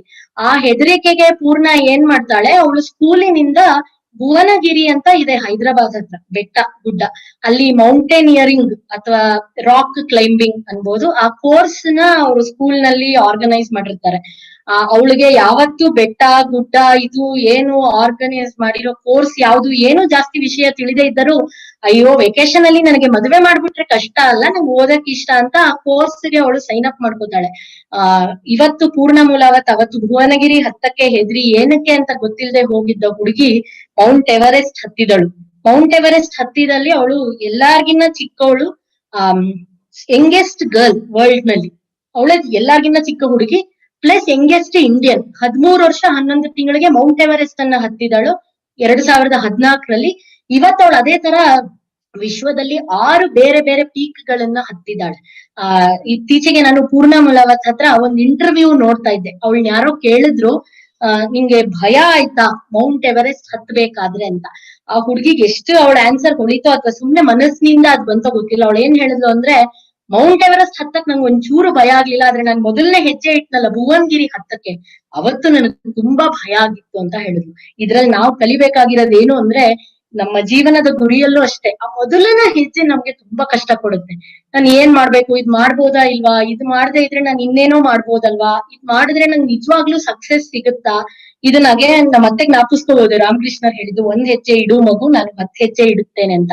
ಅವಳು ಹೇಳಿದ್ ನಂಗೆ ಅದಕ್ಕೆ ಬಹಳ ಸ್ವಾರಸ್ಯಕರ ಅನ್ನಿಸ್ತು. ಯಾಕಂದ್ರೆ ಆ ಫಸ್ಟ್ ಹೆಜ್ಜೆ, ಫಸ್ಟ್ ಸ್ಟೆಪ್ ಎಷ್ಟು ಒಂದು ಅಮೂಲ್ಯವಾದದ್ದು ಅಂತ. ಈ ತರ ಎಲ್ಲಾರಿಂದ ನಾವು ಚಿಕ್ಕ ಚಿಕ್ಕದು ಕಲಿತಾ ಒಂದು ಗುರಿ ಅನ್ನೋದು ಏನಕ್ಕೆ ಇರ್ಬೇಕು ಜೀವನದಲ್ಲಿ ಅಂತ ನೋಡ್ಬೋದು. ಬಹಳಷ್ಟು ಈ ತರ ನಮಗೆ ಗೊತ್ತು ಉದಾಹರಣೆಗಳು ಸಿಗುತ್ತೆ. ನಮಗೋಸ್ಕರ ಸ್ವಾತಂತ್ರ್ಯ ಸ್ವಾತಂತ್ರ್ಯ ಅಂತ ನಾವ್ ಇವತ್ತು ಇಷ್ಟೊಂದು ಹೇಳ್ತೀವಿ. ನಮ್ಮ ಸ್ವಾತಂತ್ರ್ಯಕ್ಕೋಸ್ಕರ ಎಷ್ಟು ಜನ ಜೀವವನ್ನು ಕೊಟ್ಟಿದ್ದಾರೆ ಏನು ಕೇಳದೆ. ಮತ್ತೆ ಗುರಿ, ನನ್ನ ದೇಶ ನನ್ನ ದೇಶವಾಸಿಗಳು ಅವರಿಗೆ ಸ್ವಾತಂತ್ರ್ಯ ಸಿಕ್ಕಬೇಕು, ನಾನ್ ಇಲ್ದೇ ಇದ್ರು ಪರವಾಗಿಲ್ಲ ಅದನ್ನ ನೋಡಕ್ಕೆ ಅಂತ ಸುಭಾಷ್ ಚಂದ್ರ ಬೋಸ್ ಹೇಳ್ತಾರೆ. ಹಾಗೆ ಇವಾಗ ನಾವು ನಮ್ಮ ಇಂಡಿಯನ್ ಆರ್ಮಿ ಅವ್ರನ್ನ ನೋಡ್ತೀವಿ. ನೀವ್ ಯೋಚನೆ ಮಾಡಿ, ಕೋವಿಡ್ ಅಂತ ನಾವೆಲ್ಲ ಆನ್ಲೈನ್ ಕೂತಿದೀವಿ, ಎಲ್ಲ ಇಲ್ಲಿ ಆರಾಮಾಗಿರ್ತೀವಿ. ಅವ್ರು ಹೋರಾಡ್ಲೇಬೇಕಾಗುತ್ತೆ ಯಾರು ಬಂದ್ರೆ. ಯಾವ ಕೋವಿಡ್, ಯಾರೆಷ್ಟ್ ಹತ್ರ, ಯಾವ ಸೋಷಿಯಲ್ ಡಿಸ್ಟೆನ್ಸಿಂಗ್ ನೋಡ್ತಾರೆ. ವಾಟ್ ರಿಯಲಿ ಇನ್ಸ್ಪೈರ್ಸ್ ದೆಮ್, ಆ ಒಂದು ದೊಡ್ಡ ಗುರಿ. ನನ್ನ ದೇಶ, ನಾನ್ ನೋಡಿಲ್ದೇ ಇರೋಂತ ದೇಶವಾಸಿಗಳಿಗೋಸ್ಕರ ತಮ್ಮ ಜೀವನವನ್ನೇ ತ್ಯಾಗ ಮಾಡಲು ಈ ಸೈನಿಕರು ರೆಡಿ ಇರ್ತಾರೆ. ಮೊನ್ನೆ ಇನ್ನು ನ್ಯೂಸ್ ಓದ್ತಾ ಇದ್ದೆ, ಸೌರಭ್ ಕಾಲಿಯಾ ಅಂತ ನೀವು ಕೇಳಿರಬಹುದು. ಕಾರ್ಗಿಲ್ ವಾರ್ ಶುರು ಆದಾಗ ಸೌರಭ್ ಕಾಲಿಯಾ 22 ವರ್ಷದವನು. ಅವನು ಮತ್ತೆ ಅವನ ರೆಜಿಮೆಂಟಿನ 5 ಜನನ ಹಿಡ್ಕೊಂಡು ಹೋಗಿ ಪಾಕಿಸ್ತಾನ ಅವರು ಬಹಳಷ್ಟು ಅವರಿಗೆ ಹೇಳಲೇಬಾರ್ದು ಅಷ್ಟು ಏಟ್ ಮಾಡಿ, ಎಂಥ ಒಂದು ಟಾರ್ಚರ್ ಮಾಡಿ ವಾಪಸ್ ಅವ್ರ ಬಾಡಿಗಳು ಕೊಟ್ರು. ಅವ್ರು ಬದುಕಿರ್ಲಿಲ್ಲ, ಅವ್ರ ಬಾಡಿ ಸಹ ಒಂದು ಇದ್ರಲ್ಲಿ ಫಾರ್ಮ್ ಅಲ್ಲಿ ಇರ್ಲಿಲ್ಲ, ಒಳ್ಳೆ ಪೀಸ್ ಅಲ್ಲಿ. ಆತರ ನೋಡಿದ್ರೆ ಯಾವ್ದೇ ತಂದೆ ತಾಯಿಗೆ ಏನ್ ಆಗ್ಬೋದು, ಏನಪ್ಪಾ ಈ ಜೀವನ, ಏನು ಈ ದೇಶ, ಯಾರಿಗೋಸ್ಕರ ನನ್ನ ಮಗ ಈ ತರ ಪ್ರಾಣ ತ್ಯಜಿಸ್ದ, ಏನ್ ಆಗ್ಬೇಕು ಅವ್ರ ಜೀವನ. ನಾವ್ ಯಾವಾಗ್ಲೂ ಏನ್ ಮಾಡ್ತೀವಿ, ಒಂದ್ ಚಿಕ್ಕದಾದ್ರೂ ದೇವ್ರು ನಂಗೆ ಯಾಕೆ ಹಿಂಗ್ ಮಾಡಿದ್ನು, ಯಾಕ್ ನನ್ಗೆ ಹಿಂಗೆ, ನಾನೇನ್ ತಪ್ಪು ಮಾಡಿದೀನಿ ಅನ್ಕೋತೀವಿ. ಅಂದ್ರೆ ಅವ್ರ ತಂದೆ ತಾಯಿಗೆ ಏನ್ ಆಗಿರ್ಬೋದು ಅಂತ ನೀವು ನೋಡಿ. ಆದ್ರೆ ಮೊನ್ನೆ ನಾನು ನ್ಯೂಸ್ ನೋಡ್ದೆ, ಇಷ್ಟು 21 ವರ್ಷ ಆದ್ಮೇಲೆ ಅವ್ರ ತಂದೆ ತಾಯಿ ಮಾಡಿರೋ ಕೆಲ್ಸ ಗೊತ್ತಾ, ಆ ಮಗನ ಹೆಸರಲ್ಲಿ ಒಂದು ಮಲ್ಟಿ ಸ್ಪೆಷಾಲಿಟಿ ಹಾಸ್ಪಿಟಲ್ ಓಪನ್ ಮಾಡಿದ್ದಾರೆ. ಹಿಮಾಚಲ್ ಪ್ರದೇಶ್ ಪಾಲಂಪುರ್ನವನು ಸೌರಭ್ ಕಾಲಿಯಾ. ಅಲ್ಲಿ ಧರ್ಮಶಾಲಾ ಹತ್ರ ಒಂದು 15 ಕಿಲೋಮೀಟರ್ ದೂರದಲ್ಲಿ ಒಂದು ಮಲ್ಟಿ ಸ್ಪೆಷಾಲಿಟಿ ಹಾಸ್ಪಿಟಲ್ ಓಪನ್ ಮಾಡಿ, ಅಲ್ಲಿ ಸುತ್ತಮುತ್ತಲ ಹಳ್ಳಿಯವರು ಬಹಳ ದೂರ ಅವ್ರಿಗೆ ಹೋಗ್ಬೇಕಾಗಿತ್ತು ಮುಂಚೆ ಹೆಲ್ತ್ ಸಿಗಕ್ಕೋಸ್ಕರ ಅಂತ. ಜಸ್ಟ್ ಸೆಪ್ಟೆಂಬರ್ ಅಲ್ಲಿ ಆಗಿರೋದು ಇದು 2020ರಲ್ಲಿ. ನೀವ್ ಯೋಚನೆ ಮಾಡ್ಬೇಕು ಅವರ ಗುರಿ ಏನು, ಅವರ ಉದ್ದೇಶ ಏನು ಜೀವನದಲ್ಲಿ ಅಂತ. ಚಿಕ್ಕದಾದಾಗ ನಾವು ದೇವರನ್ನ ಬಿಡ್ತೀವಿ, ನಾನು ಎಷ್ಟು ಜನಕ್ಕೆ ಸಹಾಯ ಮಾಡಿ ನನ್ಗೇನ್ ಸಿಕ್ಕಿದೆ ಎಲ್ಲದನ್ನು ಬಿಟ್ಬಿಡೋಣ ಅನ್ಕೊಂಡು ಈ ತರ ಗುರಿ ಉದ್ದೇಶ ಇಟ್ಕೊಂಡಿರೋರು ಇದ್ದಾರೆ ಸ್ನೇಹಿತರೆ. ಇಷ್ಟು ತರ ಉದಾಹರಣೆಗಳು ನಾವು ನೋಡ್ತೀವಲ್ಲ, ನಮ್ಗೆಲ್ಲ ಅನ್ನಿಸ್ಬೋದು ಯೂಶಿಯಲಿ ಏನಾಗುತ್ತೆ, ಎಷ್ಟಾರು ಯಾರು ತುಂಬಾ ಸಾಧಿಸಿರೋರ್ನ ನೋಡಿದ್ರೆ ಅಯ್ಯೋ ಅವರೆಲ್ಲ ಬಿಡಿ, ಅವರೇ ಬೇರೆ, ನಮ್ ಕೈಲೆಲ್ಲ ಆಗಲ್ಲ, ನಾವು ಸಾಮಾನ್ಯ ಜನರು ಅಂತ ನಾವ್ ಅನ್ಕೋತೀವಿ. ವಿವೇಕಾನಂದ್ರ ಯಾವತ್ತೂ ಇದನ್ನ ಒಪ್ತಿರ್ಲಿಲ್ಲ ಅಲ್ವಾ. ವಿವೇಕಾನಂದ್ರು ಹೇಳೋರು ವಿವೇಕಾನಂದರೇ ಎಷ್ಟೊಂದು ಹುಟ್ಟಿ ಬರ್ಬೋದು, Vivekananda is a form, it is not a person. ಅದೊಂದು ಫಾರ್ಮ್, ಅದನ್ನ ಯಾರಾದ್ರೂ ಅಲ್ಲಿಗೆ ಸೇರ್ಬಹುದು ಅಂತ ಹೇಳೋರು. ಆದ್ರಿಂದ ನಾವು ಅನ್ಕೋತೀವಿ ಎಷ್ಟೊಂದ್ಸರಿ ಇವ್ರು ದೊಡ್ಡವರು ಅಂತ, ಬಟ್ ಬಹಳಷ್ಟು ಜನ ನಮ್ಮೊಂದಿಗೆ ಇರೋರು ಕೂಡ ಏನೇನ್ ಕೆಲಸ ಮಾಡ್ತಿದ್ದಾರೆ ಒಂದು ಉದ್ದೇಶ ಇಟ್ಕೊಂಡು ಅಂತ ನಾವು ನೋಡ್ಬೋದು. ಹೋದ ಸರಿ ಕ್ಷೇಮಂಕರಿ ಸತ್ಸಂಗ ಕೇಂದ್ರದವರು ನನ್ಗೆ ಜ್ಞಾಪಕ ಇದೆ, ಜನವರಿ 2019 ಅನ್ಸುತ್ತೆ, ಒಂದ್ಸರಿ ನಾನು ಭವತಾರಿಣಿ ಆಶ್ರಮಕ್ಕೆ ಹೋಗಿದ್ದೆ. ಅವಾಗ ಕುಂಭ ನಡೀತಿತ್ತು ಪ್ರಯಾಗ್ರಾಜದಲ್ಲಿ. ನಾನು 3 ತಿಂಗಳು ಅಲ್ಲಿ ನನ್ಗೆ ನಿಜವಾದ ಪುಣ್ಯ, ಅಲ್ಲಿ ಇದ್ದು ಸೇವೆ ಮಾಡುವಂತ ಒಂದು ಅವಕಾಶ ಸಿಕ್ಕಿತ್ತು. ಆ 3 ತಿಂಗಳಲ್ಲಿ ಮಧ್ಯ ಮಧ್ಯ ಕೆಲವು ಸರಿ ನಾನು ಮನೆಗೆ ಬರ್ತಿದ್ದೆ, ಅಲ್ಲೇ ಇದ್ದರು ಜಾಸ್ತಿ. ಆಗ ಕೆಲವು ಕುಂಬಿನ ಘಟನೆಗಳನ್ನು ಅವ್ರ ಹತ್ರ ಎಲ್ಲ ಹಂಚ್ಕೊಂಡಿದ್ದೆ, ಅವರೆಲ್ಲಾನು ಅಲ್ಲಿ ಬಂದಿದ್ರು, ಬಹಳ ಖುಷಿಯಾಗಿದ್ರು ಅಂತ ಆಮೇಲೆ ಹೇಳ್ತಾ ಇದ್ರು. ಅಲ್ಲಿ ಎಲ್ಲರಿಗೂ ಗೊತ್ತಿರ್ಬೋದು ಎಷ್ಟು ಚಳಿ ಇರ್ತಾ ಇತ್ತು, ಆಮೇಲೆ ನಮ್ಗೆ ರೋಡ್ ಕೂಡ ಕಾಣ್ತಾ ಇರ್ಲಿಲ್ಲ, ಅಷ್ಟು ಕ್ರೌಡ್, ಅಷ್ಟು ಜನ ಇರೋರು. ಯಾವಾಗ್ಲೂ ನಮ್ಗೆ ವಾಪಸ್ ಬೆಂಗಳೂರಿಗೆ ಬಂದ್ಮೇಲೆ ಬೆಂಗಳೂರು ಟ್ರಾಫಿಕ್ ಏನಿಲ್ಲ ಅನ್ಸ್ತಾ ಇದೆ, ಯಾಕಂದ್ರೆ ಅಲ್ಲಿ ಜನದ ಟ್ರಾಫಿಕ್ ಅಷ್ಟು ಇರ್ತಾ ಇತ್ತು. ಕೋಟಿ ಗಟ್ಲೆ ಜನ, 25 ಕೋಟಿ ಜನ ಬಂದಿದ್ರು 2.5 ತಿಂಗಳಲ್ಲಿ. ಈ ತರ ಇದ್ರಲ್ಲಿ ನಾನು ಅಲ್ಲಿ ಇದ್ದಿದ್ದ ಕೆಲಸ ಏನಂದ್ರೆ, ಅಲ್ಲಿ ಬಹಳಷ್ಟು ಫ್ರೀ ಹಾಸ್ಪಿಟಲ್ ನ ಸೆಟ್ ಮಾಡಿದ್ರು. ಅಲ್ಲಿ ಬರೋ ಡಿವೋಟೀಸ್ಗೋಸ್ಕರ, ಪಿಲಿಗ್ರಿಮ್ಸ್ಗೆ ಏನು ತೊಂದರೆ ಆಗ್ಬಾರ್ದು ಅಂತ. ಈ ಹಾಸ್ಪಿಟಲ್ ಗಳಲ್ಲಿ ಪ್ರೈವೇಟ್ ಡಾಕ್ಟರ್ಸ್ ಕೂಡ ಸೇವಾ ಕಾರ್ಯ ಮಾಡ್ಬೋದಾ, ಒಂದು 10 ದಿನ ಅವರ ಪ್ರಾಕ್ಟೀಸ್ ಬಿಟ್ಟು ಬಂದು ಅಲ್ಲಿ ಅವರು ಟೈಮ್ ಕೊಡ್ಬೋದಾ, ಸಮಯ ಕೊಡ್ಬೋದಾ ಅಂತ. ಇದರ ಒಂದು ಕೋಆರ್ಡಿನೇಷನ್ ಕೆಲಸ ನಂಗಿದ್ದಾಗ ನನಗೆ ಒಂದು ಕರೆ ಬಂದಿದ್ದು ಅಮೆರಿಕಾ ಇಂದ. ಅವ್ರನ್ನ ಡಾಕ್ಟರ್ ಜ್ಯೋತಿ, ಡಾಕ್ಟರ್ ಸುಲೋಚನಾ ಅಂತ ಇಂಟ್ರೊಡ್ಯೂಸ್ ಮಾಡ್ಕೊಂಡ್ರು. ನಾನು ಎಲ್ಲಾ ಮಾತಾಡಿದಾಗ್ಲೂ ನನಗ್ ಗೊತ್ತಾಗ್ಲಿಲ್ಲ, ಅವ್ರು ಪ್ರಯಾಗ್ರಾಜ ಬಂದು ಸೇರ್ದಾಗ ನನಗೆ ಗೊತ್ತಾಗಿದ್ದು ಅವ್ರಿಗೆ 72 ವರ್ಷ ವಯಸ್ಸು ಅಂತ. 72 ವರ್ಷದ ತರುಣಿ ಅನ್ಬೋದು, ಯಾಕೆಂದ್ರೆ 72 ವರ್ಷದ ವಯಸ್ಸವರು ಅಮೆರಿಕಾ ಇಂದ ಪ್ರಯಾಗ್ರಾಜ್ಗೆ 10 ದಿನ, ಕೇವಲ 10 ದಿನ ಸೇವೆ ಕಾರ್ಯಕ್ಕೋಸ್ಕರನೇ ಬಂದಿದ್ರು. ಆಮೇಲೆ ಅವ್ರು ವಾಪಸ್ ಕೊಟ್ಟೋದ್ರು ಅಮೆರಿಕಾಗೆ. ಯಾರನ್ನೋ ನೋಡಕ್ ಬರ್ತೀನಿ, ಬಂಧು ಬಳಗನ ಹಾಗೆ ಬರ್ತೀನಿ ಅಂತಲ್ಲ. ಜೊತೆಗೆ ನಾನು ಏರ್ಪೋರ್ಟ್ ಅಥವಾ ರೈಲ್ವೆ ಸ್ಟೇಷನ್ ಅಲ್ಲಿ ಡಾಕ್ಟರ್ಸ್ ನ ರಿಸೀವ್ ಮಾಡಕ್ ಹೋಗ್ತಿದ್ದಾಗ ಬಹಳಷ್ಟು ಜನ ಹೋದ ತಕ್ಷಣ ಒಂದ್ ಚಾಯ್ ಸಿಗುತ್ತಾ, ಅಥವಾ ತುಂಬಾ ಚಳಿ ಇದ್ಯಾ, ರೂಮ್ ಎಷ್ಟ್ ದೂರ ಇದೆ ಹಾಸ್ಪಿಟಲ್ ಇಂದ, ಈ ತರ ಪ್ರಶ್ನೆಗಳು ಕೇಳ್ತಾ ಇದ್ರು. ತಪ್ಪೇನಿಲ್ಲ, ತಿಳ್ಕೋಬೇಕು. ಆದ್ರೆ ಸುಲೋಚನಾ ಅವರು ನನಗ್ ಫಸ್ಟ್ ಕೇಳಿದ ಕ್ವೆಶ್ಚನ್, ನಾನ್ ಹೋದ ತಕ್ಷಣ ಸೇವೆ ಮಾಡಕ್ ಶುರು ಮಾಡ್ಬೋದಾ ಪೇಷಂಟ್ಸ್ಗೆ ಅಂತ. ನಾನು ಅಲ್ಲೇ ತಬ್ಬಿಬ್ಬಾದೆ, ಇಂಥವ್ರು ಕೂಡ ಇರ್ತಾರ, ಒಂದು ಜೀವನದ ಗುರಿಯನ್ನು ನಾನು ಮೆಡಿಕಲ್ ಓದಿದೀನಿ. ಅವರು ನಮ್ಗೆ ಖುಷಿ ಆಗ್ಬೇಕಾಗಿರೋ ಇನ್ನೊಂದಿದ್ದು ಅಂದ್ರೆ, ಅವ್ರು ಬೆಂಗಳೂರು ಮೆಡಿಕಲ್ ಕಾಲೇಜಿನ ಫಸ್ಟ್ ಗರ್ಲ್ ಸ್ಟೂಡೆಂಟ್ ಅಂತೆ ಆ ಕಾಲದಲ್ಲಿ. ನೋಡಿ ಎಂತ ಹೆಮ್ಮೆ ನಮಗೆ. ಅವ್ರು ಕೇಳಿದ ಮೊದಲನೇ ಪ್ರಶ್ನೆ ಅದು. ಕೊನೆಗೆ ಅವ್ರನ್ನ ಕರ್ಕೊಂಡು ಆಸ್ಪತ್ರೆಗೆ ಹೋದೆ. ತಕ್ಷಣ ಜೆಟ್ ಲ್ಯಾಗ್ ಅಂತ ಬಹಳಷ್ಟು ಜನ 2-3 ದಿನ ಅವ್ರಿಗೆ ಹೇಳಕ್ ಆಗ್ತಾ ಇರ್ಬೋದು. ನಾನ್ ಕೇಳ್ದೆ ಜೆಟ್ ಲ್ಯಾಗ್ ಇಲ್ವಾ ಅಂದ್ರೆ, ಏನದು, ನಾನ್ ಬಂದಿರೋದೇ 10 ದಿನ, ಅದ್ರಲ್ಲಿ 3 ದಿನ ಮಲ್ಕೊಳ್ಳ ಜೆಟ್ ಲ್ಯಾಗ್ ಆಗಿ ಅಂದ್ರು. 72 ವರ್ಷದ ತರುಣಿ. ತಕ್ಷಣ ಆಸ್ಪತ್ರೆಯಲ್ಲಿ ಸೇವೆ ಮಾಡಕ್ಕೆ ಹೋದ್ರು. ರಾತ್ರಿ ಎಲ್ಲ ಕೂತಿದ್ದಾರೆ. ನಾನ್ ಕೇಳ್ದೆ, ಮೇಡಮ್ ನೀವ್ ಈಗ್ಲಾರು ಬಂದು ಮಲ್ಕೋಬೋದಂದ್ರೆ, ಮಲ್ಕಕ್ಕ ಬಂದಿದೀನಿ, ಅಮೆರಿಕಾಗ್ ವಾಪಸ್ ಹೋದ್ಮೇಲೆ ಮಲ್ಕೋತೀನಿ, ಇಲ್ಲಿ ಬಂದಿರೋ ಕೆಲ್ಸ ಮಾಡ್ತೀನಿ ಅನ್ನೋದು.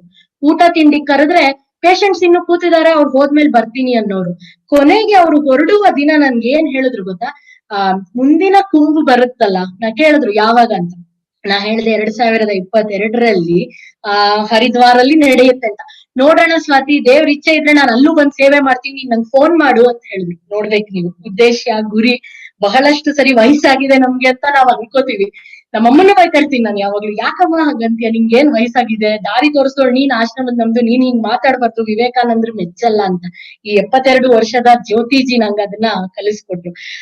ಇದ್ರಿಂದ ನಮಗ್ ಗೊತ್ತಾಗುತ್ತೆ, ನಾವ್ ಯಾವ್ದೇ ಉದ್ದೇಶ, ಯಾವ್ದೇ ಗುರಿಯನ್ನು ಮನೇಲಿ ಇಟ್ಕೊಂಡು ಎಲ್ಲಿ ಇಟ್ಕೊಂಡು ಕೂಡ ನಾವು ಮಾಡ್ತಿರೋ ಕೆಲ್ಸದಲ್ಲೇ ತಗೋಬಹುದು. ಸ್ವಾಮೀಜಿ ಕೂಡ ಹೇಳಿದ್ದು, ನೀವೇನ್ ಮಾಡ್ತಿದ್ರು ಅದ್ರಲ್ಲಿ ನೀವು ಬೆಸ್ಟ್ ಇರ್ಬೇಕು ಅಂತ, ಅದನ್ನೇ ನೀವು ಸಮಾಜಕ್ಕೋಸ್ಕರ ಉಪಯೋಗಿಸಿ ಅಂತ. ಇದೇ ತರ ನಂಗೆ ರಾಜ್ಕೋಟ್ ಆಶ್ರಮದ ಒಬ್ರು ಭಕ್ತರು ಸಿಕ್ಕಿದ್ರು ಒಂದ್ಸರಿ. ಅವ್ರು ಈಗ ಮುಂಬೈಯಲ್ಲಿ ಇರ್ತಾರೆ. ಒಂದ್ 6 ವರ್ಷದ ಹಿಂದೆ ಜಮ್ಮು ಅಂಡ್ ಕಾಶ್ಮೀರ್ ಅಲ್ಲಿ ಫ್ಲಡ್ಸ್ ಆದಾಗ ಅವ್ರ ಯಜಮಾನ್ರು ಟಿವಿ ನೋಡ್ತಾ ಇದ್ರ ಅಂತ ಅವ್ರಿಗೆ ಅನ್ಸಂತೆ, ಏನ್ ನಾವ್ ಯಾವಾಗ್ಲೂ ಟಿವಿ ನೋಡ್ತಾ ಇರ್ತೀವಿ, ಮ್ಯಾಕ್ಸಿಮಮ್ ಇಲ್ಲಾಂದ್ರೆ ಕುತ್ಕೊಂಡು ಏನೋ ಪ್ರೇಯರ್ ಮಾಡ್ತೀವಿ, ಒಂದಷ್ಟು ಆಗೋ ದುಡ್ಡು ಕೊಡ್ತೀವಿ, ಬೇರೆ ಏನಾರು ಮಾಡ್ಬೋದಾ ನಾವು ಈ ತರ ಫ್ಲಡ್ ಜಾಗದಲ್ಲಿ ಅಂತ. ನಾನು ಉತ್ತರಾಖಂಡ್ ಮತ್ತು ಚೆನ್ನೈಯಲ್ಲಿ ಫ್ಲಡ್ ಆದಾಗ, ಉತ್ತರಾಖಂಡ್ ಅಲ್ಲಂತೂ ನಾನೊಂದ್ 10-12 ದಿನ ಹೋಗಿ ಅಲ್ಲೇ ಇದ್ದೆ. ಮನೆಗಳೇ ಇರಲ್ಲ, ಯಾಕಂದ್ರೆ ನೀರ್ ತುಂಬಿರುತ್ತೆ. ಅವ್ರು ವಾಪಸ್ ಅವ್ರ ಮನೆಗ್ ಹೋದಾಗ ಏನಿರುತ್ತೆ, ಯಾವ ಸಾಮಾನ್ ಇರುತ್ತೆ ಗೊತ್ತಿರಲ್ಲ, ಅಡ್ಗೆ ಮಾಡ್ಕೊಳಕ್ಕೆ ಜಾಗ ಇರಲ್ಲ, ಊಟ ಅನ್ನೋದು ಸಿಗ್ತಾ ಇರಲ್ಲ. ಅವಾಗ ಈ ಭಕ್ತರಿಗೆ, ರಿಂಟು ಅಂತ ಅವ್ರ ಹೆಸರು, ಅವ್ರ ಫ್ರೆಂಡ್ಸ್ ಸೇರಿ ಅನ್ಕೊಂಡ್ರಂತೆ, ಊಟ ಆದ್ರೂ ತಲುಪಿಸ್ಬೋದಾ ನಾವ್ ಇಂಥ ಜನಕ್ಕೆ ಅಂತ. ಕೊನೆಗೆ ಇಬ್ರು ಸೇರಿ ಒಂದಷ್ಟು ಹೆಂಗಸರಿಗೆ ಮನೆಗಳಿಗೆ, ಪರಿವಾರಗಳಿಗೆ ಕೇಳಿದ್ರಂತೆ ಮುಂಬೈಯಲ್ಲಿ, ಪ್ರತಿಯೊಂದು ಮನೆಗೂ ನಾವು 25 ಟೇಪ್ಲ ಮೆಂತ್ಯದ ಸೊಪ್ಪಿನ ಮಸಾಲಾ ರೊಟ್ಟಿ ಸ್ವಲ್ಪ ಹಾಗೆ ತಿಂದ್ರೆ ಟೇಸ್ಟ್ ಇರುತ್ತೆ, ಹಾಳಾಗಲ್ಲ ಅಂತ. 25 ಟೇಪ್ಲಾಗಳನ್ನು ನೀವೆಲ್ಲ ಮಾಡಿ ತಂದ್ಕೊಟ್ರೆ ನಾವು ಹೇಗಾರು ಮಾಡಿ ಅದನ್ನ ಜಮ್ಮು ಕಾಶ್ಮೀರ್ಗೆ ತಲುಪಿಸ್ತೀವಿ ಅಂತ. ಅವ್ರು ಕರೆ ಕೊಟ್ಟಿದ್ದು 5,000 ಟೇಪ್ಲಾಗೆ, ಅವ್ರಿಗೆ ಸಿಕ್ಕಿದ್ದು 35,000 ಟೇಪ್ಲಾ.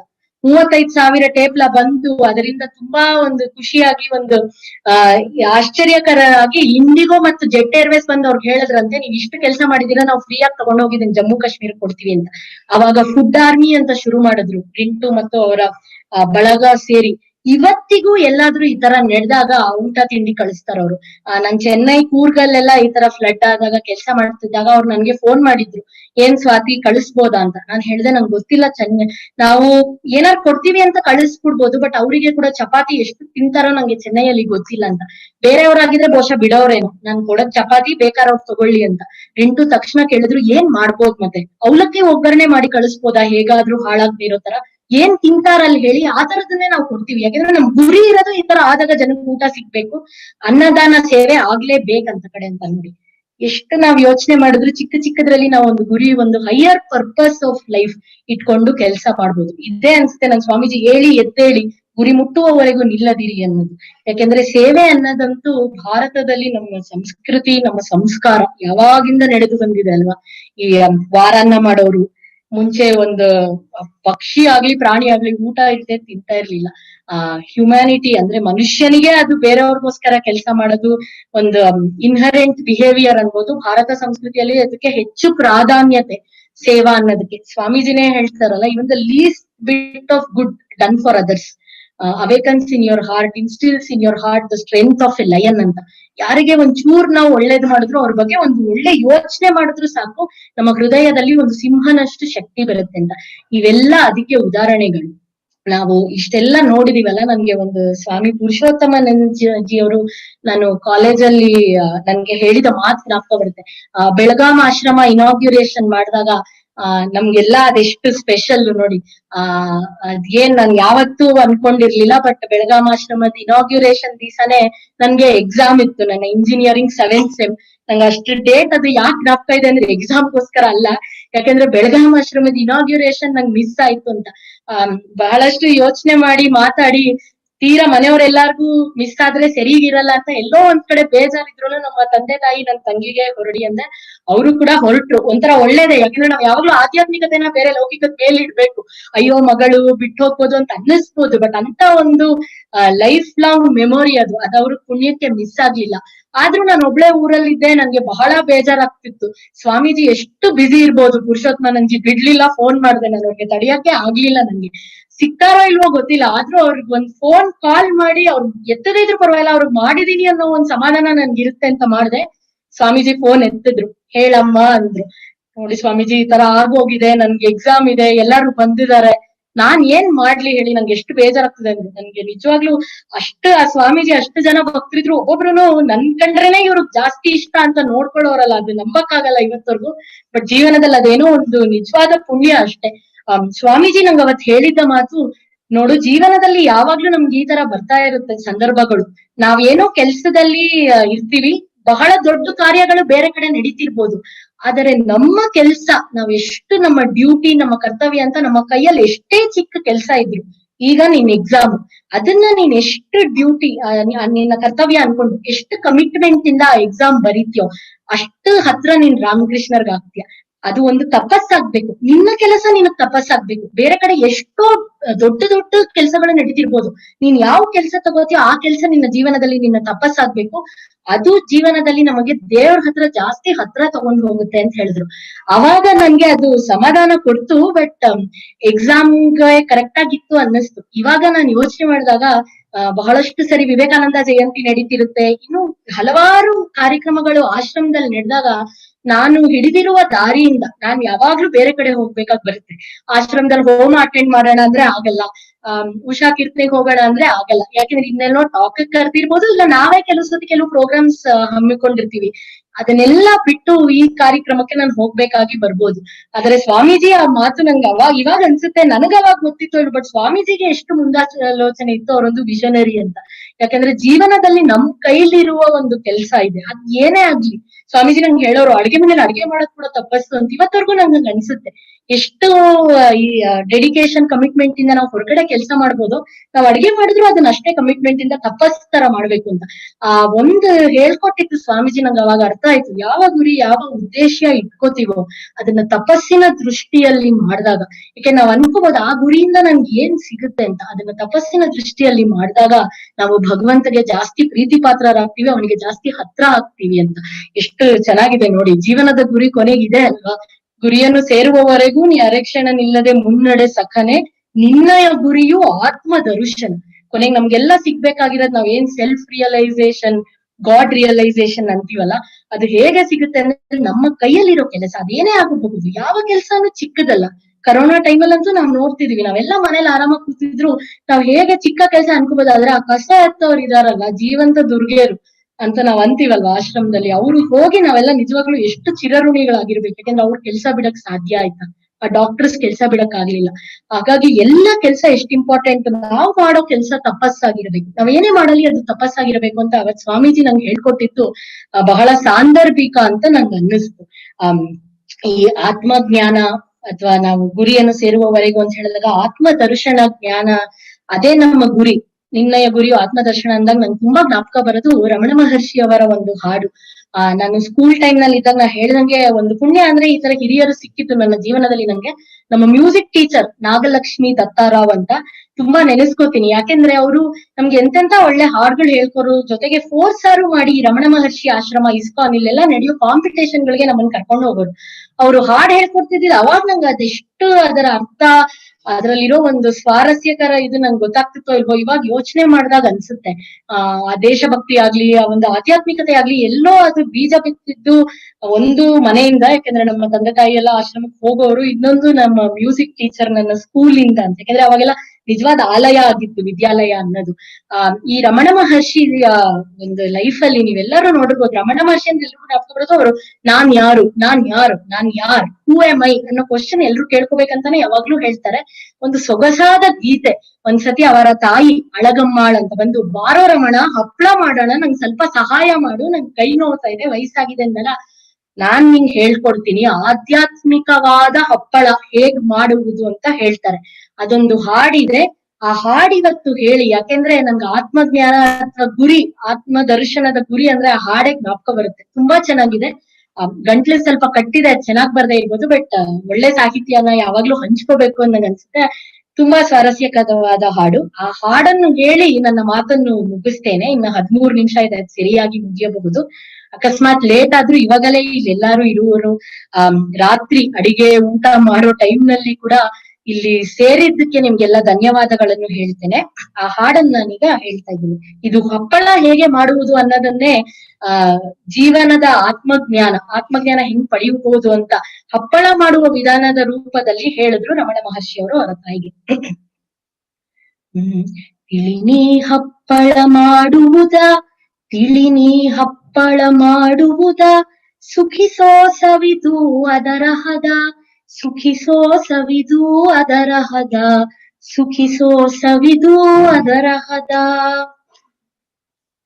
ತನುವಿನ ನೆಲದಲ್ಲಿ ಬೆಳೆದ ಅಹಮ್ಮಿನ ಹುರುಳಿಯ ಕಾಳನು ಸುರಿಯೋ, ನಾನ್ಯಾರೆನ್ನುವ ಆತ್ಮ ವಿಚಾರದ ಬೀಸುವ ಕಲ್ಲೊಳು ನುರಿಯೋ, ಸಜ್ಜನ ಸಂಘದ ನಿಂಬೆಯ ನಸು, ನಿಗ್ರಹ ಜೀರಿಗೆ ಮೆಣಸು, ನಿಸ್ಸಂಗದ ಲವಣದ ಜೊತೆ ಧ್ಯಾನದ ಇಂಗಿನ ಪರಿಮಳ ಬೆಳೆಸು, ಇಂಗಿನ ಪರಿಮಳ ಬೆಳೆಸು.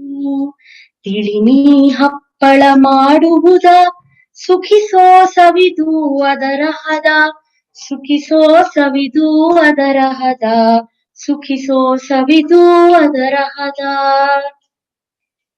ಸೇರಿಸಿ ನಾದಿದ ಹಿಟ್ಟನು ಇಡುನಿ ಹೃದಯದ ಒರಳಿನ ತಳದಿ, ಮನಸ್ಸಿನ ಹಾರೆಯ ಎತ್ತಿ ಕೊಟ್ಟು ನೀ ಆತ್ಮವಿಚಾರದ ಬಲದಿ, ಜೀವನವೆನ್ನುವ ಒತ್ತೋ ಮಳೆಯಲ್ಲಿ ಅದರ ಆಕೃತಿಯ ಬೆಳೆಸು, ಬ್ರಹ್ಮ ಚಿಂತನೆಯ ತುಪ್ಪವು ತುಂಬಿದ ಮೌನದ ಬಾಣಲಿ ಇರಿಸು, ಮೌನದ ಬಾಣಲಿ ಇರಿಸು, ತಿಳಿನಿ ಹಪ್ಪಳ ಮಾಡುವುದ, ತಿಳಿನಿ ಹಪ್ಪಳ ಮಾಡುವುದ, ಸುಖಿಸೋ ಸವಿದು ಅದರ ಹದ, ಸುಖಿಸೋ ಸವಿದು ಅದರ ಹದ, ಸುಖಿಸೋ ಸವಿದು ಅದರ ಹದ.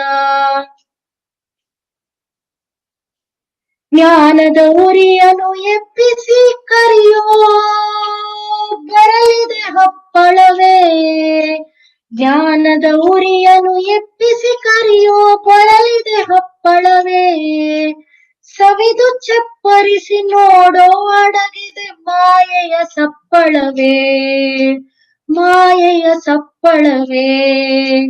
ತಿಳಿನಿ ಹಪ್ಪಳ ಮಾಡುವುದ, ತಿಳಿನಿ ಹಪ್ಪಳ ಮಾಡುವುದ, ಸುಖಿಸೋ ಸವಿದು ಅದರ ಹದ, ಸುಖಿಸೋ ಸವಿದು ಅದರ ಹದ, ಸುಖಿಸೋ ಸವಿದು ಅದರ ಹದ. ದಿವ್ಯಾತ್ರಯರಲ್ಲಿ ನಮ್ಮೆಲ್ಲರ ಜೀವನದಲ್ಲಿ ನಾವು ಈ ತರ ಆಧ್ಯಾತ್ಮಿಕವಾದ ಹುರುಳಿ ಹಪ್ಪಳ ಮಾಡುವ ಆಶೀರ್ವಾದ ಯಾವಾಗಲೂ ನಮ್ಮ ಮೇಲೆ ನಿರಂತರವಾಗಿರಲಿ ಎಂದು ಹೇಳಿ ನನ್ನ ಮಾತುಗಳನ್ನು ಧನ್ಯವಾದಗಳನ್ನು ಅರ್ಪಿಸಿ ಮತ್ತೊಮ್ಮೆ ಧನ್ಯವಾದಗಳನ್ನು ಅರ್ಪಿಸಿ ಮುಗಿಸುತ್ತಿದ್ದೇನೆ. ಜೈ ರಾಮಕೃಷ್ಣ, ವಂದೇ ಮಾತರಂ. ಮತ್ತೆ ಸಿಗುವ ಆಸೆ ಇಟ್ಕೊಂಡಿದ್ದೇನೆ. ಧನ್ಯವಾದ.